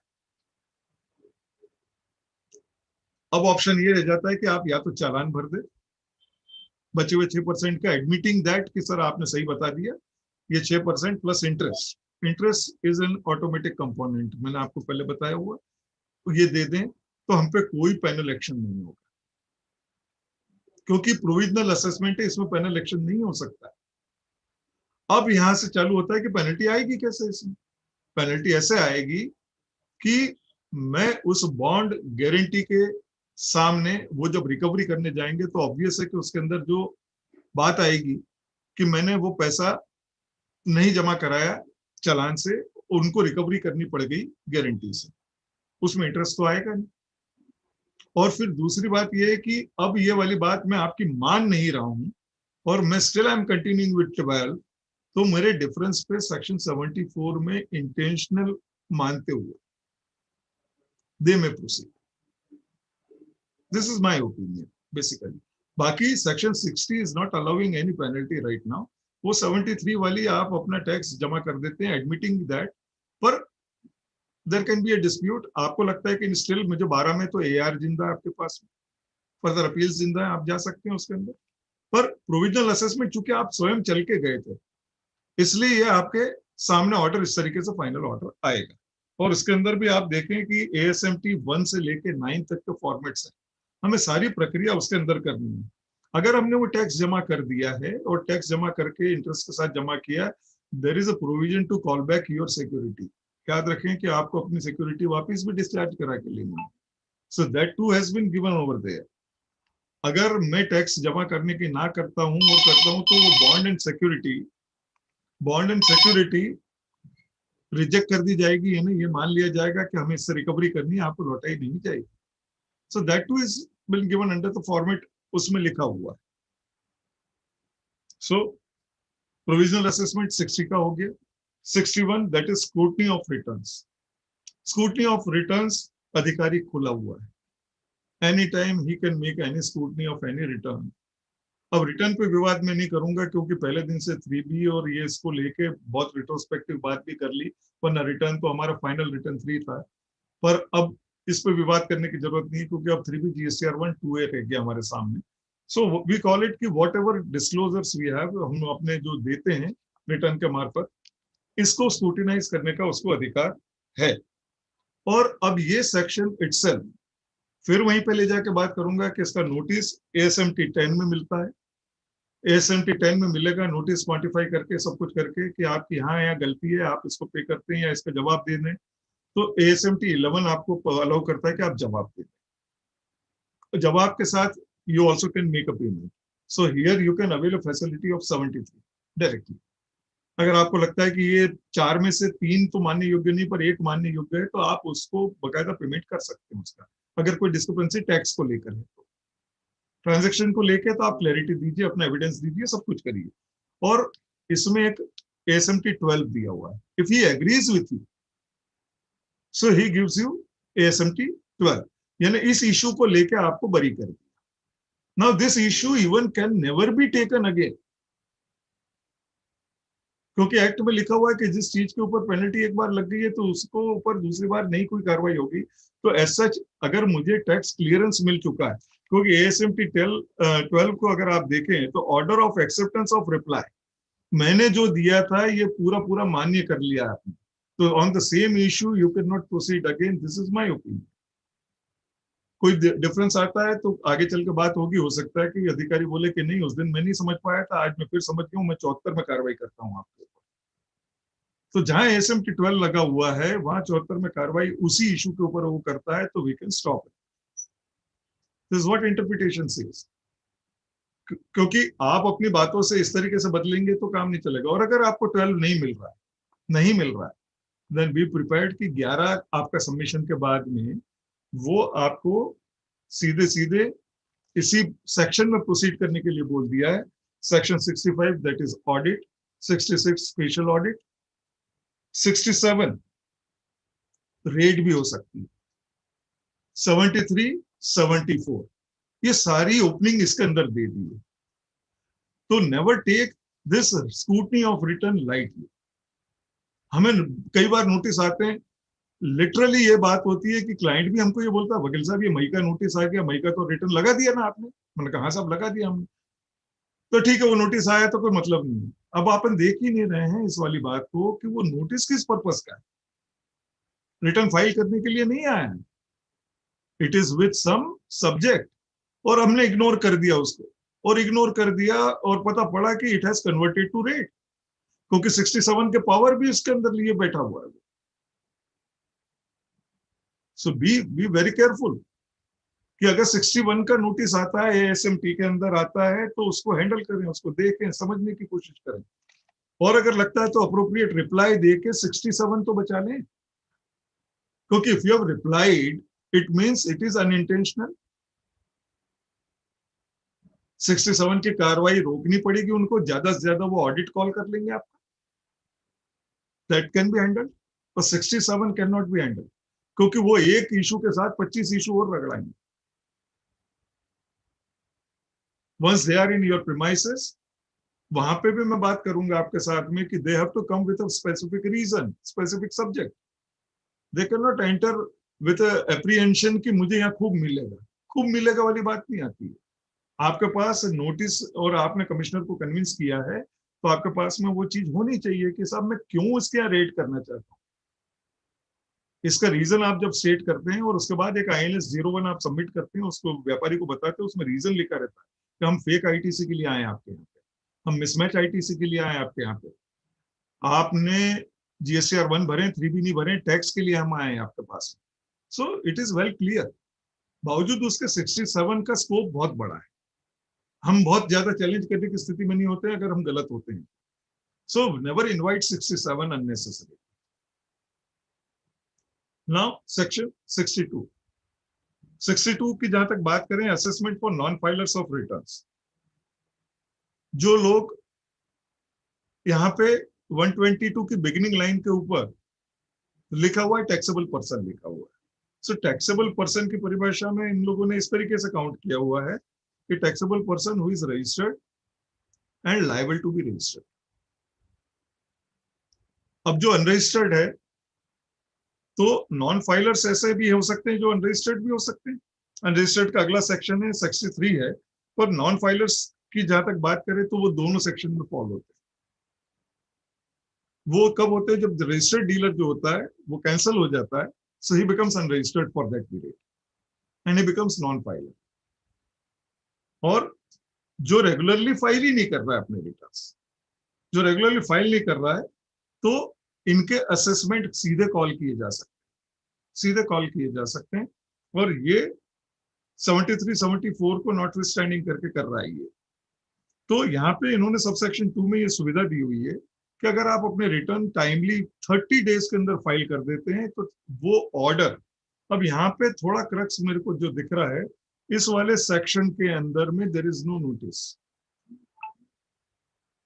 अगर आप पर्टिकुलर सेक्शन खोल के देखेंगे, उसके नीचे रूल आएगा 100 सबसेक्शन सब rule 1 and straight away GST ASMT 13 that is order, assessment order लिखा हुआ है। ये थोड़ा सा अजीब लग रहा है, देखने में भी अजीब लग रहा है कि आप नॉन फाइलर को क्या अपॉर्चुनिटी नहीं दोगे, जबकि बेसिक प्रिंसिपल में बोला है कि आपको नोटिस देना है, सब्जेक्ट बताना है, ये सब कुछ करना है। तो यहाँ पे एक ध्यान रखें कि GSTR 3A करके एक नोटिस होता है अंडर सेक्शन 46। नॉन फाइलर्स का आपको एक इंटीमेशन आती है, कभी भी ध्यान देना आपको। अभी थोड़ी देर पहले जब मैंने बोला था ना कि रिटर्न को लेके आपको नोटिस आया और आप उसको कैजुअली लेते हो और पूछते हो मेरा रिटर्न तो फाइल हो गया, फाइल हो गया, then there is no issue. पर अगर फाइल नहीं हुआ है और अपन ये बोलते हैं कि हम कर देंगे 5-10 दिन में, 15 दिन में कर देंगे, और इस बीच में वो नोटिस चूंकि 3A का आपको एक इंटीमेशन दे चुका है कि आपने for the month of Jan, Feb and March आपने रिटर्न फाइल नहीं की है, प्लीज फाइल योर रिटर्न्स। अब इसके बाद उसको आपको कोई नोटिस देने की आवश्यकता नहीं है, सीधे सीधे इस सेक्शन में घुस के 62 में आके वो आपका असेसमेंट कर दे, ऑर्डर ही पास हो जाएगा उस वाले केस। सो आपको रिटर्न के लिए कोई नोटिस मिलता है तो उसमें इंश्योर इट कि आप या तो फाइल कर दें या उसको प्रॉपर रिप्लाई करें कि मैं इतने दिन में फाइल करता हूं, so he can not pass any adverse order against till that time at least. अब आपके पास फंड्स की कमी हो सकती है, आपके पास कुछ हो सकता है, आप ये बोल सकते हैं, एक रिक्वेस्ट करें, GST मानेगा नहीं, पर आप कम से कम लिखे थे कि मेरे पास 1 महीने तक फंड नहीं है, I can not file my return, I will pay it with my interest. तो कम से कम आपने अपने इंटेंशन बता दिए, तो at least he won't go for an order.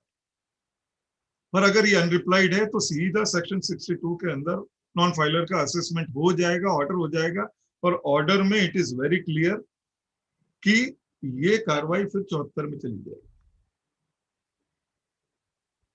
सो घूम के हम कहां आ गए? वापस उन पेनल्टीज पे आ गए।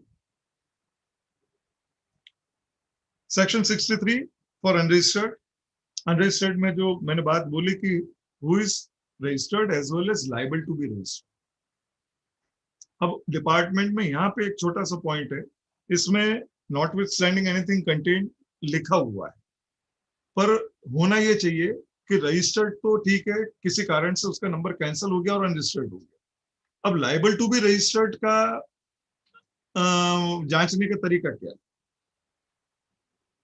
लाइबल टू बी रजिस्टर्ड का जांचने का तरीका ये भी हो सकता है कि हमें किसी और के अकाउंट से ये पता लग जाए कि मेरे साथ उसका टर्नओवर 22 लाख 50 लाख रुपए का है, still I am not getting registration, उसके लेजर की कॉपी मेरे पास में है, that can be the evidence under which you can proceed for unregistered assessment. या कोई आपके पास ऐसे तथ्य जरूर होने चाहिए, then only you can proceed for this assessment, deeming that he is liable and he is not getting registration. But simply on apprehension कि मैं अंदर घुसने के बाद देखूंगा कि तुम्हारा 20 है या नहीं, दैट इज नॉट परमिटेड। तो यहाँ पे मेरा जोर इस बात को लेकर रहेगा कि नोटिस अगर इस बात का मिलता है और आपके पास खाते पर्याप्त है और सब कुछ बढ़िया है, देन रिप्लाई इट इमीडिएटली कि साहब ये मेरा है 19,90,000। नहीं होगा सर मेरा, पर उसके बाद डिमांड भी करें कि सर आपने क्या सोच के मेरे को अनरजिस्टर्ड कर दिया, क्योंकि इसमें लिखा हुआ है कि लायबल टू रजिस्टर। आपने कैसे मान लिया कि मैं 20 के ऊपर हूं? Then he will have to provide me some evidences under which he believes कि मैं आपके ऊपर ये ऑर्डर करूं। So the basic things are to be demanded after notice आपको मिलता है। अब यहाँ पे भी एक कंट्रोवर्सी मुझे दिख रही है इसके फॉर्म्स को लेकर।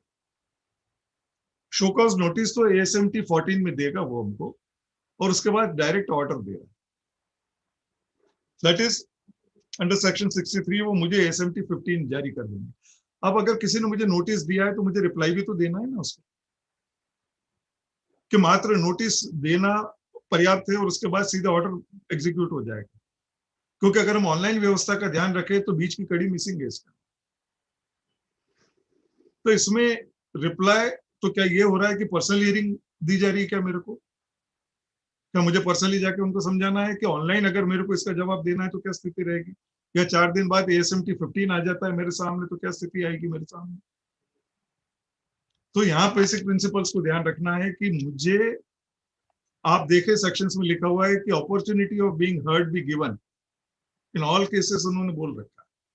पर यहाँ नोटिस दिया है, पर नोटिस में फर्दर मुझे फॉर्म नहीं दिया हुआ, जबकि लिखा तो इसमें भी है, इसमें भी लिखा हुआ है provided no such assessment order shall be passed without giving an opportunity, पर इसमें उसका फॉर्म प्रिस्क्राइब नहीं।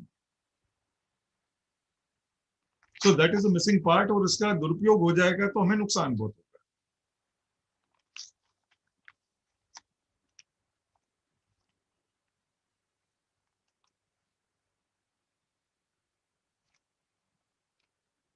Now section 64, summary assessment in certain special cases। Section 64 ये बोलता है, तो इसमें proper officer may on evidence showing, ये बहुत क्लियर है, tax liability of a person coming to his notice with the previous permission of additional commissioner. अब आप देखें कि अगर वो सेक्शन 64 में मुझे कर रहा है और वो मुझे नोटिस दे रहा है, यहाँ पे आप देखेंगे, फिर नीचे जाके आप देखेंगे कि कौन कौन से फॉर्म्स प्रिस्क्राइब्ड है, इसमें नोटिस प्रिस्क्राइब्ड नहीं। स्ट्रेट अवे इसके अंदर ASMT 16 में ऑर्डर कर दिया हम लोग, यानी लेकिन जो दिख रहा है मेरे को कि नोटिस किसी असेसमेंट की बात कर रहे हैं, सर्टन केसेस की बात कर रहे हैं, तो यहाँ पे मुझे नोटिस नहीं दिख रहा। तो नोटिस नहीं मिलेगा और डायरेक्ट ऑर्डर सेक्शन 64 का मिलेगा, हाउ डू आई प्रोसीड? तो उसमें आगे व्यवस्था ये करी हुई है उन लोगों ने, application for withdrawal of such order, ये एप्लीकेशन करनी 16 में, आप 17 में। और if it is found erroneous, ये ऑर्डर विड्रॉ कर लिया जाएगा। पर इस सेक्शन की आखिरी लाइनों पे जाएं, that such order is erroneous, he may withdraw such order and follow the procedure laid down in section 73 and 74. ये लाइन अपने आप में कंफ्यूजिंग लाइन है। अगर जिस एविडेंस को भरोसा करके, अब यहाँ पे उल्टा काम कर दिया, नोटिस क्यों नहीं प्रिस्क्राइब करा, ये यूं समझ में आता है क्योंकि मुझे उस ऑर्डर को विड्रॉल के लिए एक फॉर्म दे दिया उन्होंने, यानी एक ऑर्डर मुझ पे हो जाता है, फिर उस ऑर्डर के लिए मैं सब तैयारी करके जाऊं कि सर ये सब गलत था, ये सब गलत था, ये सब गलत था, तो आप मेरी बात मान लें। And now if he founts okay कि हाँ आप जो कह रहे थे सब सही था, now he withdraws that order, withdraws that order, then 73 74 की तो जगह ही नहीं बची, क्योंकि जिस एविडेंस के भरोसे आपने टैक्स इंटरेस्ट पेनल्टी लगाया था वो सब विड्रॉ हो गए। पर 73 74 की बात तब आती है इस वाले में कि जिस ऑर्डर को उन्होंने किया उसमें उन्होंने पार्शियली माना, पार्शियली नहीं माना। तो जो पार्शियल पोर्शन है, जो नहीं माना है, उसके ऊपर 73 74 चलेगा। अगर पूरा ही नहीं माना और आपके विड्रॉल की एप्लीकेशन को रिजेक्ट कर दिया, इसका मतलब ऑर्डर स्टैंड कर गया, ऑर्डर स्टैंड कर गया, देन 73 74 की कार्रवाई उसके ऊपर हो जाएगी। ये एक थोड़ा सी जो अजीबो चीज गरीब चीजें हैं जो नोटिस में आती गई पढ़ते समय, वो मैं आपके सामने रखने की कोशिश कर रहा हूँ। But everything is just surrounded by penalties, how penalty enters into certain proceedings. अब ये जो आ गई इसमें भी आप 73 74 पढ़ने में आ रहा है, सो हमें समझना। Now next is your audit by authorities, tax authorities. Audit as such is very clear, इसमें कोई बात नहीं, any firm can be taken into audit, ठीक है, वो ले लेंगे, उसके लिए उन्होंने कोई व्यवस्था करी होगी, उसके तहत लेंगे, कोई डिस्क्रिपेंसी के लिए लेंगे या कोई रैंडम स्क्रूटनी के तहत ले लेंगे, वो उनका क्राइटेरिया वो तय करेंगे। ऑडिट का नोटिस बड़ा साफ लिखा हुआ है कि कम से कम 15 दिन का मिलना चाहिए। अगर ऑडिट के नोटिस में 15 दिन नहीं मिले हैं, so you can stop this people. जहां मैं समझ रहा हूँ कि अगर कोई आपके प्रीमाइसेस पे आना चाहते हैं कि नहीं साहब हम तो कल ही आ रहे हैं, so you can stop them कि नहीं सर हमारी तैयारी नहीं, क्योंकि ऑडिट के नोटिस के साथ में बहुत सारे डॉक्यूमेंट्स लिख दिए जाते हैं जिसका प्रिपरेशन करके हमको उनको देना होता है, so it takes time. So 15 days का नोटिस है, ये 15 डेज का मिनिमम नोटिस आपको मिले, और नहीं है तो देन ऑब्जेक्टेड इमीडिएटली कि सर आपने तो 17 को नोटिस दिया और 22 को आप आ गए सर, ये पॉसिबल नहीं, क्योंकि 15 मिनिमम डेज का खुद सेक्शन कह रहा है, तो इतना तो होना ही चाहिए। अब ये है कि वर्किंग डेज की बात करी, 15 वर्किंग डेज, यानी it may B 17, it may B 18, ठीक है। इसको 3 महीने में पूरा करना है। 3 महीने में पूरा नहीं होता है तो इसके अंदर ये कमिश्नर से एक परमिशन लेके इसको 6 महीने के लिए डेफर कर सकते हैं, आगामी 6 महीने के लिए ले जा सकते हैं। कमेंसमेंट ऑफ ऑडिट को लेके उन्होंने 2 बात रखी है। कमेंसमेंट ऑफ ऑडिट का ये हो सकता है mean that date on which the records and other documents called for the tax by the tax authorities are made available, वहां से 3 माह, और नहीं तो रजिस्टर्ड पर्सन और the actual institution of audit at the place of business, जहां पे वो जाते हैं जिस दिन, वहां से उसको मान लिया जाए। तो 3 महीने कहाँ से होंगे? तो ये इसलिए इंपॉर्टेंटली मैं आपको बात कर रहा हूं कि ऑर्डर कोई आपको मिलता है और उसकी मियाद 3 महीने से ज्यादा की, तो ऑर्डर अपने आप में एक्टिव ऑर्डर नहीं रहेगा। तो सेक्शन इज वेरी क्लियर कि order should be done within 3 months, बड़ा क्लियर कर दिया उन लोगों ने। On conclusion of audit 30 days are given to the party and he should be known with all findings. अब आप सोचें कि 65 में there is no provision for penalty. अब फाइंडिंग्स को if I admit as it is, मैं मान लेता हूं कि जो आपने जो टैक्स रेज किए हुए हैं, आपने जो भी लेवीज इसमें तय करी है, if it is okay then I have to pay those levies, तो मुझे देना है विथ इंटरेस्ट, मुझे चुका देना है, then it is absolutely okay. But if I don't pay, still this order is not an order, क्योंकि सजेस्टिव डिमांड है, फाइंडिंग्स है sir, he has to conclude it in a form of order। तो conclude करेगा तो 73 74 में करेगा, because this section again is permitting them to enter into 73 74। तो 73 74 में एंटर करने को बोल रहा है। यहाँ पे डिबेट इस बात को लेकर हो सकती है कि वेदर ही एंटर्स थ्रू 73 और 74। यहाँ पे फिर मेरा प्रिंसिपल क्वेश्चन आके खड़ा होता है कि अगर वो सारे फाइंडिंग्स ऐसे हैं जो अनइंटेंशनल है, तो he should not proceed under 74, he should proceed under 73।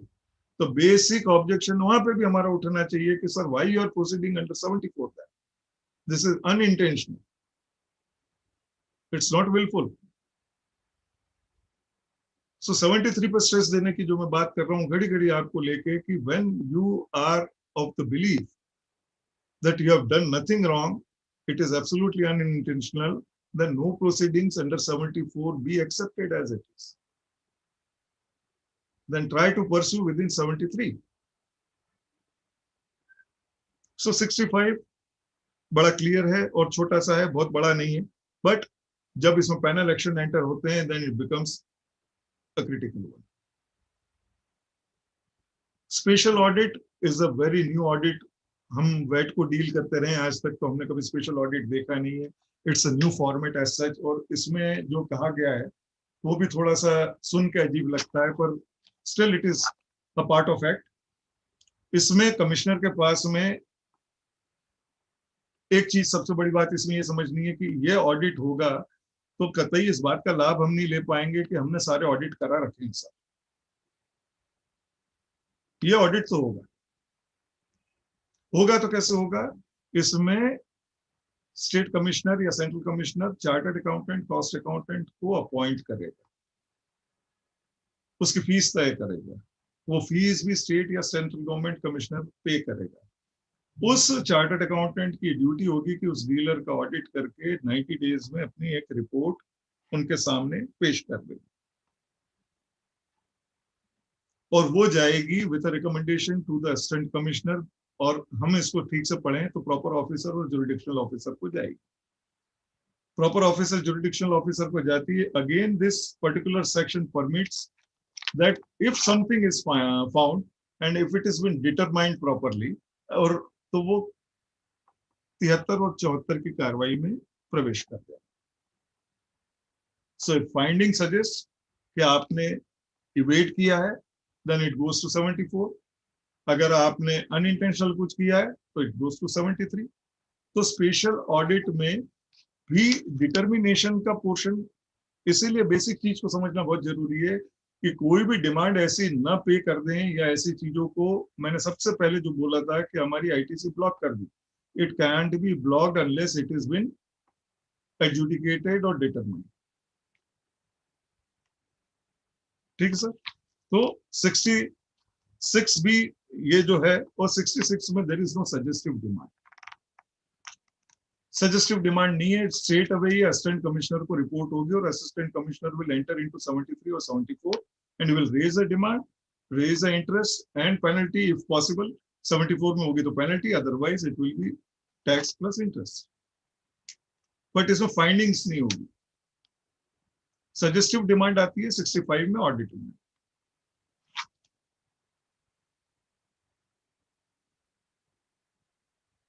पर इसमें ये जरूर देखना, result in deduction of tax not paid, short paid और इरोनियसली रिफंडेड टैक्स, यानी वही 73 74 की जो प्रिलिमिनरी कंडीशन है वो अगर लागू हो जाती है, then 73 74 may come into picture, may नहीं, it shall come into picture।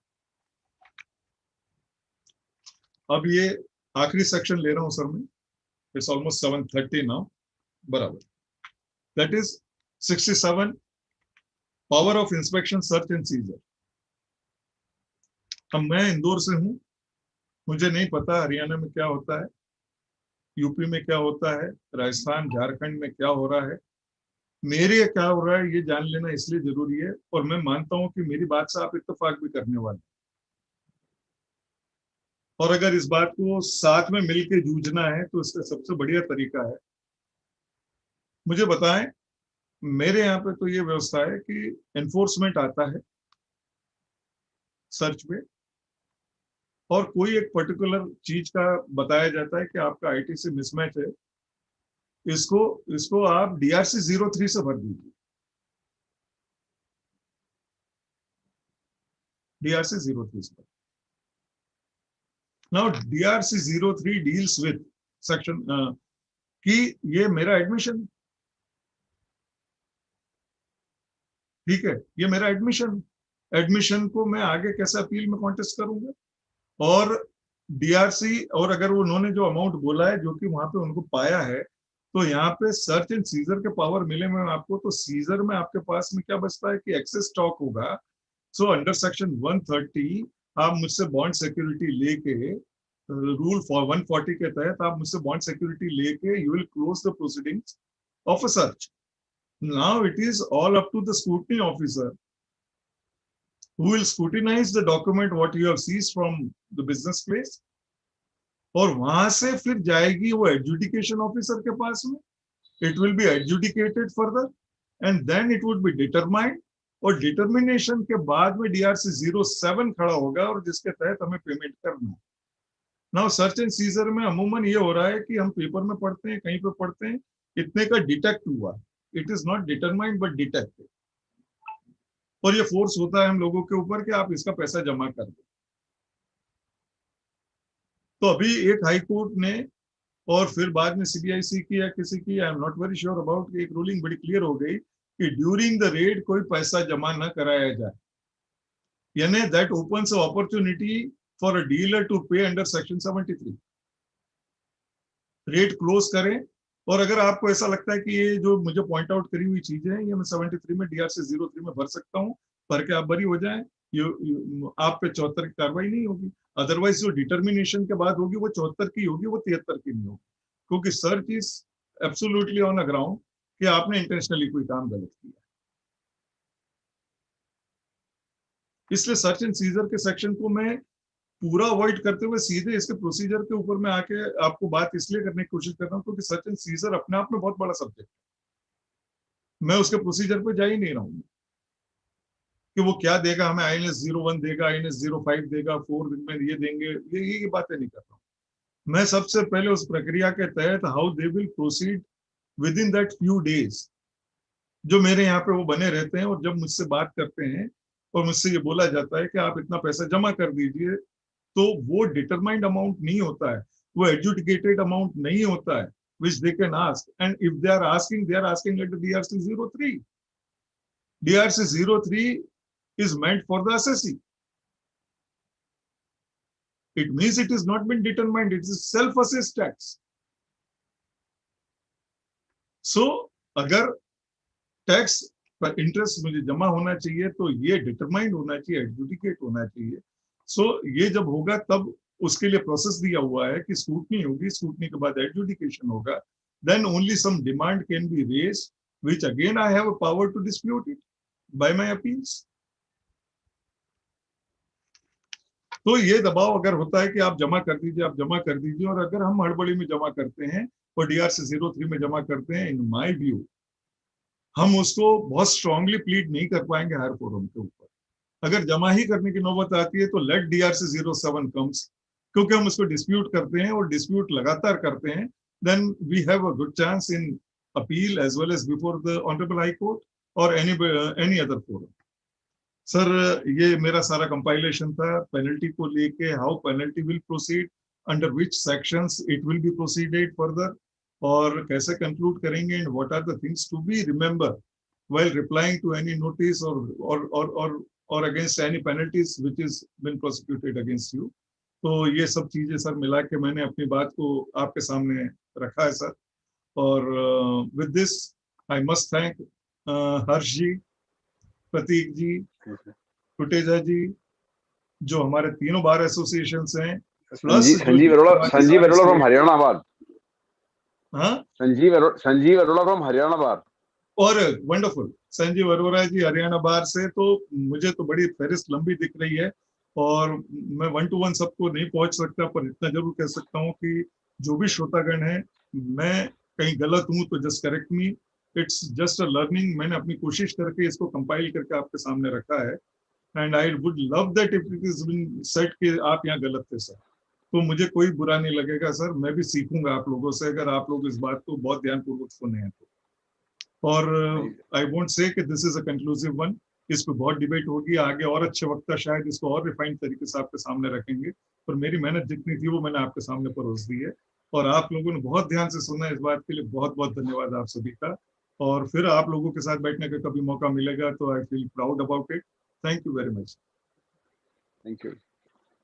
अब मेरी सभी डेलीगेट से रिक्वेस्ट है कि अगर किसी भी साथी के कोई सवाल हो आप पूछ सकते हैं, अपना हैंड रेज करें, आपको मैं अनम्यूट कर।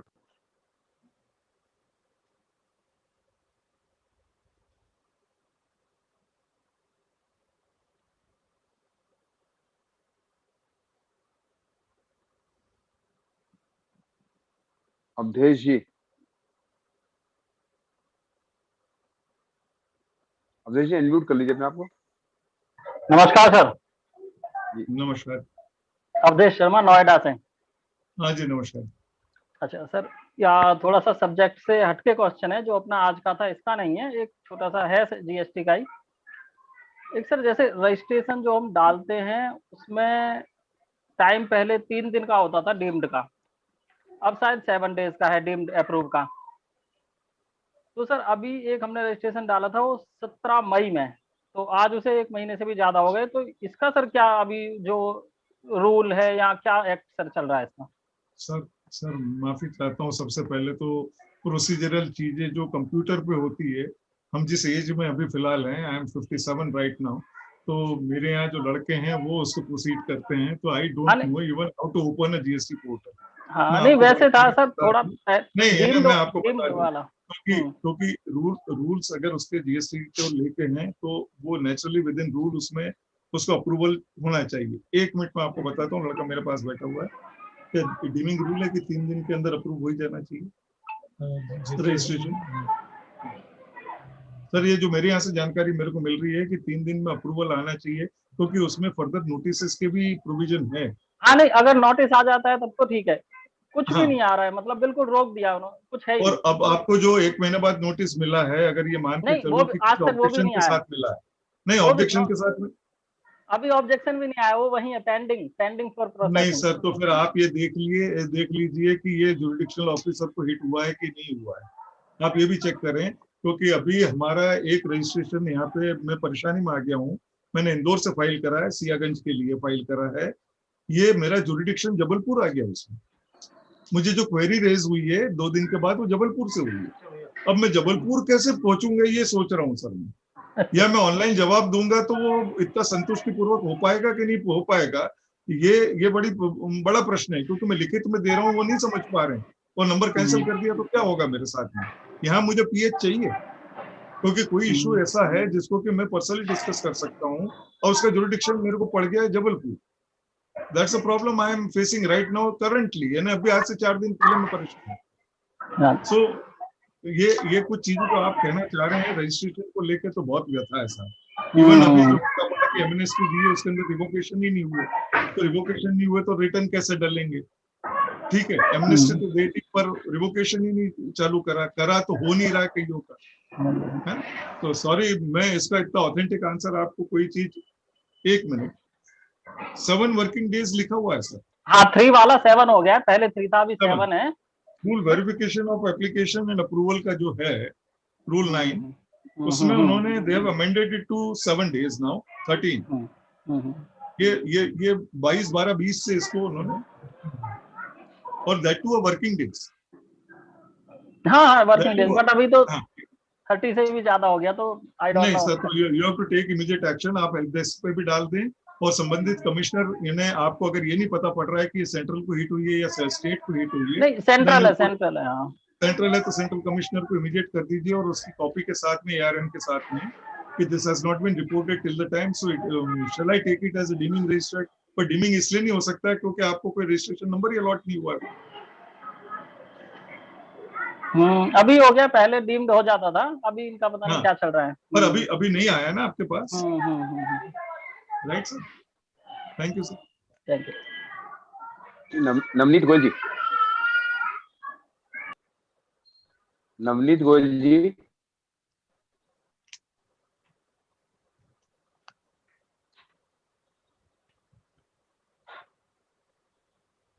नवनीत गोयल जी अपने आप को अनम्यूट कर लीजिए। नवनीत गोयल, नवनीत गोयल। सर नमस्कार। नमस्कार जी। सर मेरी क्वेरी है, आईटीसी ब्लॉक किया, उसको 1 साल हो गया, कोई एडजुडिकेशन प्रोसीडिंग स्टार्ट नहीं हुई, तो क्या ये डीम्ड रीब्लॉक अनब्लॉक हो जाएगा या एप्लीकेशन देके अनब्लॉक कराना पड़ेगा, क्या इसका प्रोसेस है? नहीं, आप ये देखें कि सबसे पहले तो आपको DRC 01 इशू हुआ होगा। नहीं, कुछ नहीं हुआ, सीधा मेरे को ब्लॉक का लेटर मिला। सर ब्लॉक का लेटर डायरेक्ट तो मैंने अभी आपको उस सेक्शन में मैंने बात करी कि आपको जी सर। DRC 01 और 1A मिलना चाहिए पहले तो, और 1A मिलेगा जिसके अंदर क्वांटिफाई होगा, और उसके बाद अवेलेबल आईटीसी जो भी होगी, अवेलेबल आईटीसी, या तो देखिए जैसे आपका 1 लाख रुपए मैं डिमांड निकालना चाहता हूँ और आपकी आईटीसी 3 लाख रखी हुई है, तो to the extent of 1 lakh वो जमा कर लेंगे, ब्लॉक कर लेंगे, और बाकी के 2 लाख खुले रखेंगे। और अगर आपके उसमें 70,000 ही जमा है तो 70,000 पूरे ब्लॉक कर लेंगे, ठीक है। But for that reason block के लिए आपको, यानी मेरी जानकारी जहां तक कहती है, there is a delegation from the commissioner even for blocking any ITC, it can not be done outrightly, क्योंकि एडजुडिकेशन जब तक नहीं होता है, जब तक वो क्वांटिफाई नहीं होगा, जब तक डिटरमाइन नहीं होगा, how can you block anybody's ITC on simply on apprehension और एजम्पशन। एजम्पशन पे ब्लॉक नहीं होना चाहिए, it should be challenge sir immediately. और उसमें आप ये कि प्रक्रिया आपने अपनाई नहीं है, फर्स्ट ऑफ ऑल आप ब्लॉक को लिए और उसके बाद डिटरमाइन करिए, एडजुडिकेट करिए, and then whatever is there will be there before. Sir but मेरा रिक्वेस्ट ये है कि मेरे केस में डिपार्टमेंट ने आईटीसी ब्लॉक तो कर दी, और विद इन प्रिस्क्राइब्ड लिमिट जो 1 ईयर की लिमिट है, मेरे को कोई नोटिस एडजुडिकेशन नहीं किया। तो आप उसी का सहारा लेके आप ऊपर पहुंचे और ये बोले कि साहब आपने ना एडजुडिकेट किया है, ना डिटरमाइन किया है, and no proper notice was served before blocking such ITCs. जी sir. So this is absolutely illegal and it should be opened immediately, and then whatever action you want to take, you have to take under procedure and the provisions which are prescribed. Thank you sir, thank you sir. But overlooking provision नहीं, provision का overlook तो sir किसी को नहीं करना है, ना मुझे करना है, तो मुझे भी नहीं करना है, तो अधिकारी को भी नहीं करना। जी सर, जी सर, जी सर। That's very clear। थोड़ा सा हम लोगों को स्टैंड बड़ा रखना पड़ेगा। अभी तक ये होता था कि गलती व्यापारी की होगी तो हम स्ट्रिक्ट हैं, हमारे अधिकारी की है तो ये सब इग्नोरेबल है, थोड़ा सा चला दो, तो हम भी नहीं चलाने वाले, क्योंकि हमको इस बात को लेके विरोध खड़ा करना। ठीक है sir, thank you sir, thank you sir. जैसे मैं बताना चाह रहा था, जो रजिस्ट्रेशन वाला मैटर है, कोविड की वजह से गवर्नमेंट ने इंटरनल रिस्ट्रिक्शन से 30 जून तक का टाइम दिया है अधिकारियों को, कि जहां रजिस्ट्रेशन कोविड की वजह से ऑफिस नहीं खुले या किसी वजह से ग्रांट नहीं हो पाए, वहां 30 जून तक सभी एप्लीकेशंस का डिस्पोजल कर दिया जाए। नहीं, बढ़िया है, ठीक है सर। और जहां तक मेरी जानकारी है कि जो जुरिडिक्शनल ऑफिसर जिसको ये जारी करना है, उनको घर से ऑपरेट करने के लिए आईडी भी घर के लिए दे दी गई, यानी if you are not coming to office, आप अपना लैपटॉप लेके घर से इसका अप्रूवल दे सकते हो, तो ये दिए भी गए हैं। यानी इस दौरान कईयों ने रजिस्ट्रेशन फाइल किए हैं, तो उनको 3 या 4 दिन के अंदर उसका कंफर्मेशन भी आया है, अगर वो जुरिडिक्शनल ऑफिसर उसको प्रॉपरली अप्रूव कर रहा है टाइमली, और उसके पास आईडी है काम करना। जी sir. Jitendra Bhatnagar ji. Thank you sir. Jitendra Bhatnagar ji, अपने आप को अनम्यूट कर लीजिए। जितेंद्र भटनागर जी, अपने आप को अनम्यूट कर लीजिए। जी नमस्कार। जितेंद्र भटनागर सर नमस्कार। नमस्कार। कहाँ से हैं पे बता देते अपना एड्रेस बता दीजिए। सर मैं कैथल से हूँ, हरियाणा से, जितेंद्र भटनागर एडवोकेट, और मैं टैक्स प्रैक्टिशनर एसोसिएशन का प्रेसिडेंट हूँ। सर आज ही मेरे पास एक बार की मेंबर्स की एक क्वेरीज आई थी। वो क्या है सर कि मान लो मेरी एक नंबर अप्लाई किया है, मेरा व्यापारी है और उसकी जुडिक्शन है सेंटर की, और स्टेट वाले क्या करते हैं, इंस्पेक्टर के पास लिस्ट आ जाती है, वो कभी कोई नोटिस भी भेज सकता है, क्या वो असेसमेंट कर सकते हैं, क्या वो मेरा आईटीसी ब्लॉक कर सकते हैं, क्या वो सर्च सर्वे और इंस्पेक्शन में हमें कोई नोटिस दे सकते हैं सर? अगर मेरी जुडिक्शन सेंटर की है, और स्टेट वाले क्या मुझे नोटिस दे सकते हैं कि नहीं? अगर दूसरे इसके उल्टे, अगर मेरी जुडिक्शन स्टेट की है तो सेंटर वाले मुझे नोटिस दे सकते हैं कि नहीं? कोई मेरे पास अथॉरिटी हो, कोई सर्कुलर, कोई नोटिफिकेशन हो तो वो बताओ सर, या कोई केस ला हो। पहले सारे सेक्शन एडजुडिकेशन के पढ़े हैं, proper officer. हाँ जी, to It starts with a proper officer. Proper officer deals with a jurisdictional officer. एक ही कार्रवाई है सेक्शन 67 की जो कोई भी कर सकता है। ठीक है सर। उसके अलावा कोई भी कार्रवाई उस जुरिडिक्शन से बाहर नहीं होगी जिसमें आप रजिस्टर्ड हैं। 67 की कार्रवाई जो रेड सर्च एंड सीजर की कार्रवाई है वो सेंट्रल डीलर पे स्टेट वाला भी कर सकता है और स्टेट डीलर पे सेंट्रल वाला भी कर सकता है। अदरवाइज आपकी कोई भी क्वेरी, हाँ इंटीमेशन आपको दे सकता है, वो भी वर्बली कि भाई आपका रिटर्न नहीं आ रहे हैं, आपका ये नहीं आ रहा है। इंदौर में हमारे स्टेट कमिश्नर ने ये व्यवस्था लगाई थी कि आप तो दुकानों पे जाके ये पता करो कि रिटर्न वो भर रहे हैं कि नहीं भर रहे, बट वो वर्बली हो रहा था। आप उसको नोटिस देके यू कांट कैंसिल हिम, क्योंकि आपको पावर ही नहीं मिला हुआ। आप अगर मैंने आपके ऊपर कार्रवाई करी, DRC 07 कैसे खड़ा करोगे? तो आपके जुरिडिक्शन में ही नहीं है, आप कैसे कर लोगे उसको? अगर उसका जुरिडिक्शन सेंट्रल आ रहा है तो आप उसका DRC 07 कैसे खड़ा कर लोगे?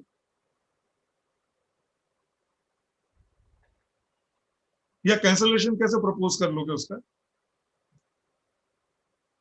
सिर्फ 67 एक वो कार्रवाई है जिसमें ये भी बोला है उसमें सर्कुलर में कि अगर स्टेट ने एक बार कार्रवाई कर ली है तो सेंट्रल ये मानते हुए कि जुरिडिक्शन मेरा था, वो अगले दिन फिर रेड कर लेगा, ऐसा नहीं है।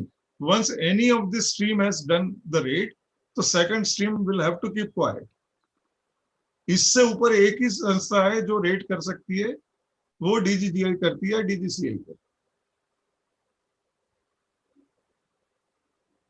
ठीक सर।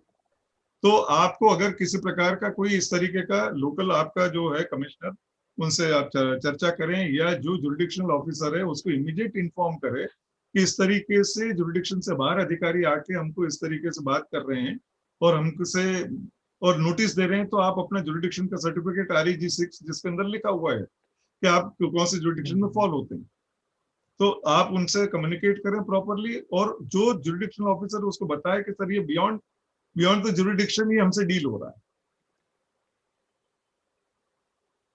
ठीक है सर, नमस्कार। मिस्टर NK बोडके साहब, कोल्हापुर। मिस्टर बोडके साहब, कोल्हापुर, अपने आप को अनम्यूट कर लीजिए। मिस्टर NK बोडके साहब, please unmute yourself. Yes sir. Welcome sir, welcome sir. Dave ji, नमस्कार myself जी। Advocate ND Bodke from Kolhapur. नमस्कार जी। मेरा तो सिर्फ सवाल कोई नहीं है, लेकिन मैं इतना ही बता दूं कि आपका जो आज का लेक्चर जो है बहुत ही बेहतरीन, बहुत ही बढ़िया। Thank you very much sir. बहुत ही बढ़िया, आपका शुक्रगुजार हूँ कि बहुत ही आपकी वाणी भी इतनी मधुर है कि बहुत ही बढ़िया सर। नहीं बस सर देखिए, मधुर है तो कहीं ना कहीं मेरे घर में भी कोल्हापुरी गुड़ आता है सर। क्या बात उसका असर बात ही है। करते सर। आप बोल ये दीजिए, उसका- मुझे ये- एड्रेस भेजिए। मैं सर मुझे एड्रेस नहीं ये उसका असर भी हो सकता है, ये उसका असर हाँ, भी हो सकता है। सर मुझे आपका एड्रेस भेज दीजिए, मैं कोल्हापुर का गुरु आपको भेज दूंगा सर उधर। आपसे संपर्क हो गया, गुड़ मेरे तक पहुंच गया सर। बहुत अच्छा लगा आपने ये बात बोली, और जरूरत होगी जरूर मैं आपको याद करूंगा sir. Thank you very much. Okay, thank you Harshit ji, बहुत बहुत बढ़िया। थैंक यू बोडके साहब, बहुत अच्छा लगा कि आप रेगुलर अटेंड कर रहे हैं क्लासेस। यस सर, भाई चुकता नहीं कभी भी। जी जी, okay sir, thank you sir, thank you. Thank you, welcome sir. और किसी साथी का कोई सवाल हो? और किसी साथी का कोई सवाल हो हमारे का? RB पाराशर साहब हाथ ऊंचा कर रहे हैं शायद। राजीव पाराशर साहब कुछ सवाल पूछना चाह रहे हैं? राजीव पाराशर जी,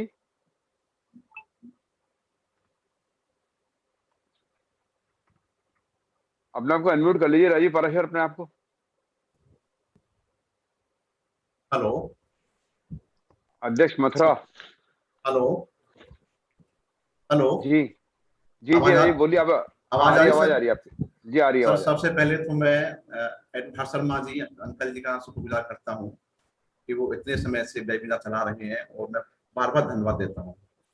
और आज के हमारे वक्ता मधुर भाषी और बहुत ही प्रिय उनकी वाणी लगी हमको भी, और इतनी अच्छी से समझाया उन्होंने, उनके लिए बहुत बहुत धन्यवाद, बहुत बहुत चरण स्पर्श बोलता हूँ। और जितने भी श्रोतागण एडवोकेट्स हैं, उन सभी धन्यवाद। सभी ने अपने संयम से सभी को सुना, सर को सुना। सर मेरा छोटा सा क्वेश्चन ये है कि जैसे हम अपील फाइल करते हैं, चाहे सेक्शन 74 की हो चाहे 122 किसी भी सेक्शन की अपील फाइल हम करें, तो जो हमारे पास टैक्स इम्पोज होता है, तो टैक्स इम्पोज होने का हम 10% हमको स्टे अमाउंट जमा करना होता है। तो क्या वो 10% अमाउंट को हम हमारे IT से समायोजित करके हम कर सकते हैं, या हमको कैश रिजर्व से ही जमा करना पड़ेगा सर? कैश ही जमा होगा सर उसमें कोई जी जी नहीं, वो it is not clear but it is to be paid under cash, क्योंकि ये आपको पता हो कि आपको सीधे सीधे DRC 07 में चले जाइए सर। आप DRC 07 आपकी डिमांड खड़ी करता है। Demand is not suppose to be paid by ITC। आपकी उसको वो लेता जरूर है, पर appellate authority never admits that, क्योंकि ये साइलेंट है। पर मैं सजेस्ट करूंगा कि उसको कैश से जमा करें। सर एक्ट में कहीं लिखा हुआ कैसे जमा करिए, IT जमा करिए, वहां तो लिखा हुआ आप सबमिट जमा नहीं सर, उसमें आप 107 को पढ़ें तो उसमें ये है कि you have to place a proof of चालान। अगर मैं 107 एक मिनट खोलें इधर, 107 में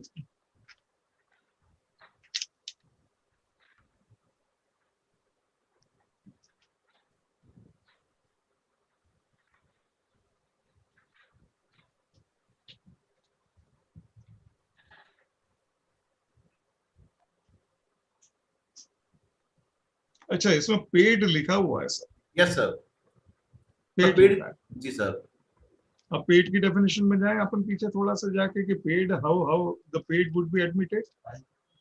कैश रिजर्व, क्योंकि पेड को अगर हम देखने जाएंगे तो पेड बाय ITC भी है और पेड बाय चालान भी है।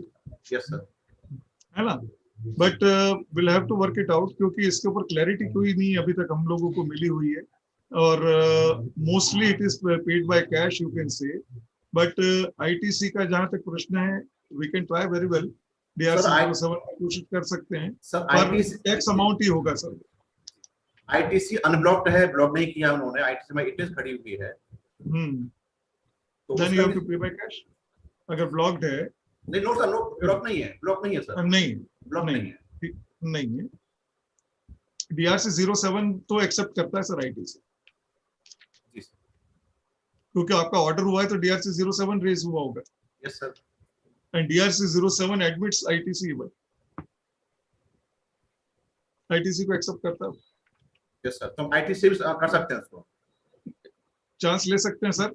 क्या होता है कि ये अपीलेट जुरिडिक्शनल की बात आती है सर, इसलिए मैं आपको ये कोई जो बात करने जा रहा हूँ कि अपीलेट जुरिडिक्शनल, आपका अपीलेट अगर उसको क्वेरी के साथ में, क्योंकि आप एक चीज देखें कि 107 के अंदर जब APL 01 है तो ऑनलाइन APL 02 के बाद अपील एडमिशन मानी जाती है। यस सर, अभी APL 01 पे अपील एडमिशन नहीं है sir. Yes sir, yes sir. APL 02 अगर वो जारी कर देता है इसके बाद में, then your appeal is admitted, then rest of the demand whatever is there will be deemed to be stayed. और अभी अभी एक नया प्रोविजन आ जाएगा 129 के केस में, उन्होंने 25% कर दिया। जी हाँ, सब 25 कर दिया कर दिया है ना। उसका जो yes, आएगा अभी कंफर्मेशन, तो वो उसको 25 किया, क्योंकि 129 में टैक्स वर्ड हटा के उन्होंने सीधे पेनल्टी 200 टाइम्स कर, 200%, है ना। इसलिए उन्होंने उधर वहां 25% कर दिया, और यहाँ पे ये कंटिन्यू हो रहा है 10% of the tax. Yes sir. Sir thank you sir for the clarity. Subject to debate है कि हम अपीलेट के साथ में कैसे करते हैं, ये क्या हो रहा है। यस सर, बट माने तो आपकी बात मुझे सही प्रतीत होती है, क्योंकि DRC 07 even accepts ITC। Yes sir, yes sir, thank you very much sir. और फिर से दोबारा से मैं सभी का वंदन करता हूँ, अभिनंदन करता हूँ और चरण वंदन करता हूँ। सभी मेरी क्वेरी अच्छी साहब ने स्वीकार की और मुझे अच्छा से बताया। Thank you very much sir. ठीक, thank you sir. Mister Vinod ji, अपने आप को अनम्यूट कर लीजिए। हेलो, नमस्कार विनोद जी। नमस्कार सर, नमस्कार। बहुत बहुत जी, कहाँ से विनोद जी बताइए। मैं बठिंडा से, पंजाब से हूँ जी। हरत जी, आपको दिल्ली में मिले थे पार्लियामेंट हाउस में एक बार। Yes sir. जी। हाँ जी। तो आपका प्रोग्राम मुझे बहुत अच्छा लगा, बहुत बढ़िया प्रेजेंट किया आपने सर। तो मेरा एक छोटा सा क्वेश्चन है सर, हमने कंपोजिशन डीलर का कैंसिलेशन अप्लाई किया था, उसके ऊपर थोड़ा सा क्लोजिंग स्टॉक है, तो जो ऑफिसर कह रहा है आप क्लोजिंग स्टॉक के ऊपर टैक्स जमा कराओ पहले, क्या हमें टैक्स कराना पड़ेगा? पहले हमने कैंसिल कराया, पहले तो जमा कराया नहीं, इस बार नोटिस आया इसका। सर कंपोजिशन में अगर आप देखें तो उसमें प्रोविजन ये है कि जो स्टॉक होगा उसका आईटीसी आपको नहीं उसका मिलेगा आईटीसी, चूंकि आप उसका अवेल नहीं करते हो, जी सर। आईटीसी आप फोरगो करते हो, जी और वो स्टॉक आपका इधर रेगुलर के अंदर आ जाएगा। जी रेगुलर में आएगा तो टैक्स लायबिलिटी में चला जाएगा, क्योंकि वो बेचेंगे तब आपको टैक्स देना है। No ITC to that extent of stock आपको मिलना नहीं है। जी जी और अगर वो जमा कराने की बात करते हैं तो क्या आईटीसी में कन्वर्ट हो जाएगा? वो नहीं होगा, एडवर्टीजमेंट तो नहीं करेगा, करेगा नहीं करेगा, है ना। अगर वो कैंसलेशन लेके जा रहा है, कैंसलेशन लेके जा रहा है, तो आपने तो उसको कन्वर्ट किया है ना कंपोजिशन से रेगुलर में। नहीं नहीं नहीं, सीधा पहले ही कंपोजिशन में था, वो उसको कैंसिल करा रहे हैं, कंपोजिशन को सीधा कैंसिल करा रहे हैं। स्टॉक पड़ा है थोड़ा बहुत, उस पर बच गया, कैंसिल करा रहे हैं। वो कहते हैं जितना स्टॉक है उसके ऊपर हमें टैक्स दे दो 1%। वो कौन सा सेक्शन अप्लाई कर रहे हैं सर? आपको नोटिस क्या दिया एग्जैक्ट? मेरे ख्याल में 295 ऐसा कुछ है। 295। सर देखिए, आप उसका नोटिस कभी सेंड कर सके तो बताइएगा कि अपन उसमें क्या इन्हें ये डिमांड कैसे क्रिएट कर रहे हैं। एक लाइन लिख दीजिए सीधा आप, kindly deposit the tax on the closing stock, ऐसा लिख के बस। ये चैलेंज होगा सर, क्योंकि इसको डिमांड करने के लिए भी उनको प्रॉपरली उसको एडजुडिकेट करना पड़ेगा। दे सिंपली कांट से कि आप उसका कर दें, ऐसे तो नहीं होगा। पहले काफी कैंसिल कराया है, तो पहले तो कैंसिल हो गए, क्लोजिंग स्टॉक भी पड़ा था, नहीं करवाया, हो गया। तो इस बार इसका है नहीं सर, ये रजिस्ट्रेशन इतना मैं अपने कमेंट्स इतने फास्ट नहीं करूंगा सर, क्योंकि रजिस्ट्रेशन डायरेक्टली डील नहीं होता है। तो नेचुरली मैं कोई ऑथेंटिक ऐसी चीज बोल दूं ऐसा पॉसिबल नहीं है अभी फिलहाल मेरे लिए, बट लेट अस सी